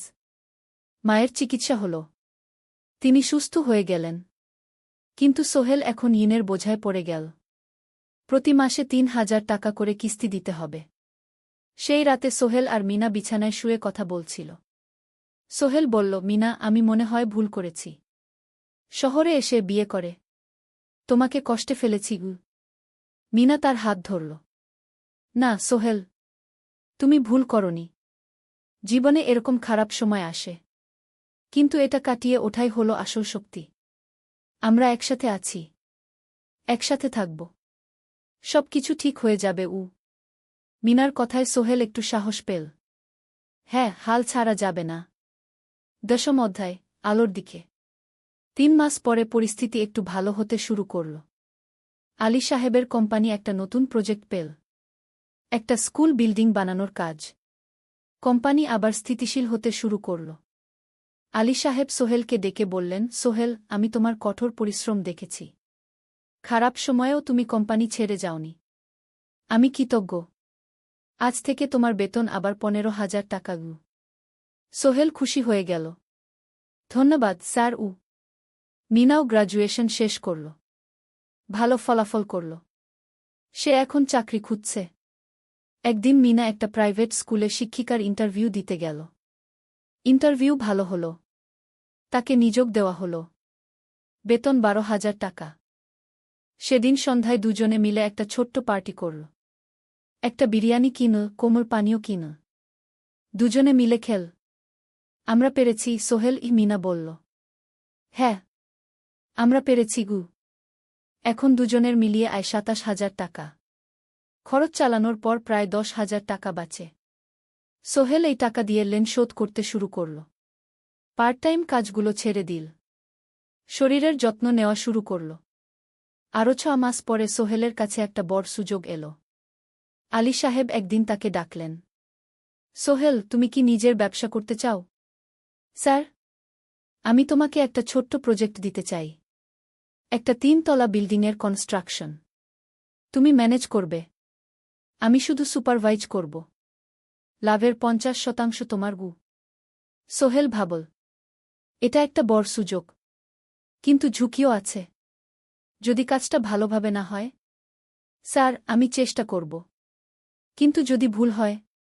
ভুল হবে না। আমি তোমার উপর বিশ্বাস রাখছি। তুমি পারবে গু। সোহেল রাজি হয়ে গেল। এই প্রজেক্ট তার জীবনে টার্নিং পয়েন্ট হতে পারে। 11 অধ্যায়, স্বপ্ন পূরণের পথে। পরের 6 মাস সোহেল খুব কঠোর পরিশ্রম করল। প্রজেক্টটা ম্যানেজ করা সহজ ছিল না। শ্রমিক নিযোগ, ম্যাটেরিয়াল কেনা, কাজের তদারকি, সময়মতো কাজ শেষ করা, সব দায়িত্ব তার। প্রথম 2 মাস খুব চাপের মধ্যে গেল। একদিন একজন শ্রমিক কাজ করতে গিয়ে আহত হল। সোহেল তাকে হাসপাতালে নিয়ে গেল, তার চিকিৎসার খরচ দিল। এতে প্রজেক্টের বাজেট একটু বাড়ল, কিন্তু সোহেল জানত এটা করা দরকার। আরেকদিন ভুল ম্যাটেরিয়াল ডেলিভারি হল। সোহেল সেগুলো ফেরত পাঠাল, সঠিক জিনিস আনাল। এতে 3 দিন দেরি হল, কিন্তু কাজের মান ঠিক রইল। মিনা তাকে সবসময় সাপোর্ট করছিল। সে এখন চাকরিতে স্থিতিশীল। স্কুলের বাচ্চারা তাকে পছন্দ করে। প্রিন্সিপাল তার কাজে খুশি। প্রজেক্ট শেষ হল 6 মাসে। সময়মতো, বাজেটের মধ্যে। বিল্ডিংয়ের মালিক খুব খুশি হলেন। তিনি আলী সাহেবকে ধন্যবাদ দিলেন। আলী সাহেব বললেন, ধন্যবাদ আমাকে না, এই ছেলেকে দিন। সোহেল পুরো প্রজেক্ট ম্যানেজ করেছে গু। প্রজেক্ট থেকে মোট লাভ হল 3 লাখ টাকা। সোহেল পেল 1.5 লাখ টাকা। তার জীবনে এত টাকা এই প্রথম। সে করিম মামার ঋণ শোধ করল। এনজিওর বাকি ঋণ শোধ করল। তারপর তার মাকে 50,000 টাকা পাঠাল। মা দিয়ে গ্রামের বাড়িটা একটু মেরামত করাল, বোন ঋতুর জন্য একটা ল্যাপটপ কিনল। বাকি টাকা দিয়ে সোহেল একটা ব্যাংক অ্যাকাউন্টে জমা রাখল। ভবিষ্যতের জন্য। আলী সাহেব সোহেলকে আরও 2টো প্রজেক্ট দিলেন। এবার একটু বড়। সোহেল আত্মবিশ্বাসের সাথে সেগুলোও শেষ করল। 2 বছর পরে সোহেল সিদ্ধান্ত নিল, এবার নিজের কোম্পানি খোলার সময় এসেছে। 10 অধ্যায়, নতুন শুরু। সোহেল তার সব জমানো টাকা দিয়ে একটা ছোট্ট অফিস ভাড়া নিল। 2 রুমের অফিস। একটা রুমে কাজের জায়গা, আরেকটায় ছোট্ট মিটিং রুম। অফিসের সামনে একটা বোর্ড লাগাল, Sohel construction and development. Mina তাকে সাহায্য করছিল। সে অফিসের অ্যাকাউন্টস দেখত সন্ধ্যায় স্কুল থেকে ফিরে। দুজন মিলে একটা টিম। প্রথমে ছোট ছোট কাজ নিল। বাড়ি মেরামত, দোকান সংস্কার, ছোট বিল্ডিং কনস্ট্রাকশন। কাজের মান ভালো রাখার চেষ্টা করল। সময়মতো শেষ করল। দাম ন্যায্য রাখল। ধীরে ধীরে সোহেলের সুনাম ছড়িয়ে পড়ল। মানুষ তাকে বিশ্বাস করত। তার কাছে নতুন নতুন কাজ আসতে লাগল। প্রথম বছর খুব কষ্ট হল। কখনো লাভ হতো, কখনো লস। কিন্তু সোহেল থেমে থাকল না। সে শিখতে লাগল ব্যবসা কিভাবে চালাতে হয়। দ্বিতীয় বছরে পরিস্থিতি ভালো হল। সোহেল এখন 3 জন স্থায়ী কর্মচারী নিযোগ দিল। একজন ইঞ্জিনিয়ার, একজন সুপারভাইজার, একজন অফিস সহায়ক। তৃতীয় বছরে একটা বড় প্রজেক্ট পেল। একটা স্কুল বিল্ডিং বানানোর কাজ। 5 তলা বিল্ডিং। সোহেল পুরো মনোযোগ দিয়ে কাজটা করল। শ্রমিকদের ভালো বেতন দিল, ভালো ম্যাটেরিয়াল ব্যবহার করল, সময়মতো কাজ শেষ করল। স্কুল কর্তৃপক্ষ খুব খুশি হল। তারা সোহেলের কাজের প্রশংসা করল। এই প্রজেক্ট থেকে সোহেল প্রায় 5 লাখ টাকা লাভ করল। এই টাকা দিয়ে সে আরও ভালো একটা অফিস নিল। আরও কর্মচারী নিযোগ দিল। এখন তার কোম্পানিতে 10 জন স্থায়ী কর্মচারী। প্রজেক্ট অনুযায়ী আরও শ্রমিক নিযোগ দেওয়া হয়। 13 অধ্যায় পরিবার। এদিকে সোহেল আর মিনার সংসারেও খুশির খবর এল। মিনা গর্ভবতী। 9 মাস পর তাদের একটা মেয়ে হল। নাম রাখল সারা। সারা যখন জন্মাল, সোহেলের মা আর বোন চট্টগ্রামে এল। মা 1 মাস থেকে গেলেন। মিনাকে সাহায্য করলেন। সোহেল এখন একটা বড় ফ্ল্যাট ভাড়া নিয়েছে। 3 রুমের ফ্ল্যাট। একটা রুমে সোহেল, মিনা, একটায় সারা, আরেকটায় অতিথি রুম। মায়ের জন্য সোহেল সিদ্ধান্ত নিল তাকে চট্টগ্রামে নিয়ে আসবে। গ্রামে একা থাকা ঠিক না। কিন্তু মা রাজি হলেন না। না বাবা, আমি গ্রামেই থাকব। এখানে আমার পরিচিত মানুষ আছে। তোর বোনকে নিয়ে যা। ও ঢাকায় পড়ছে, চট্টগ্রামে এনে ভালো কোথাও ভর্তি করিয়ে দেগি। সোহেল তাই করল। ঋতুকে চট্টগ্রাম বিশ্ববিদ্যালয়ে ভর্তি করিয়ে দিল। ঋতু এখন সোহেলের ফ্ল্যাটে থাকে, বিশ্ববিদ্যালয়ে পড়ে। সোহেলের মনে হল তার জীবন এখন পরিপূর্ণ। স্ত্রী, মেয়ে, বোন সবাই তার কাছে। ব্যবসা ভালো চলছে। মা গ্রামে সুখে আছেন। 14 অধ্যায় সফলতার শিখরে। 5 বছর কেটে গেল। সোহেল এখন একজন সফল উদ্যোক্তা। তার কোম্পানি কি সোহেল কনস্ট্রাকশন অ্যান্ড ডেভেলপমেন্ট এখন চট্টগ্রামে বেশ পরিচিত। প্রায় 30 জন কর্মচারী তার অধীনে কাজ করে। সোহেল এখন শুধু ছোট প্রজেক্ট করে না, বড় বড় প্রজেক্টও করে। একটা 8তলা বিজনেস কমপ্লেক্স বানানোর কাজ পেয়েছে। একটা হাসপাতাল বিল্ডিং বানাচ্ছে। মিনা এখনও স্কুলে পড়ায়। সে এখন ভাইস প্রিন্সিপাল। সাথে সোহেলের কোম্পানির অ্যাকাউন্টস ম্যানেজার। দুজন মিলে ব্যবসা চালা। সারা এখন 4 বছরের। স্কুলে ভর্তি হয়েছে। খুব চালাক মেয়ে। ঋতু বিশ্ববিদ্যালয় থেকে গ্রাজুয়েট হয়ে একটা ব্যাংকে চাকরি পেয়েছে। একদিন আলী সাহেব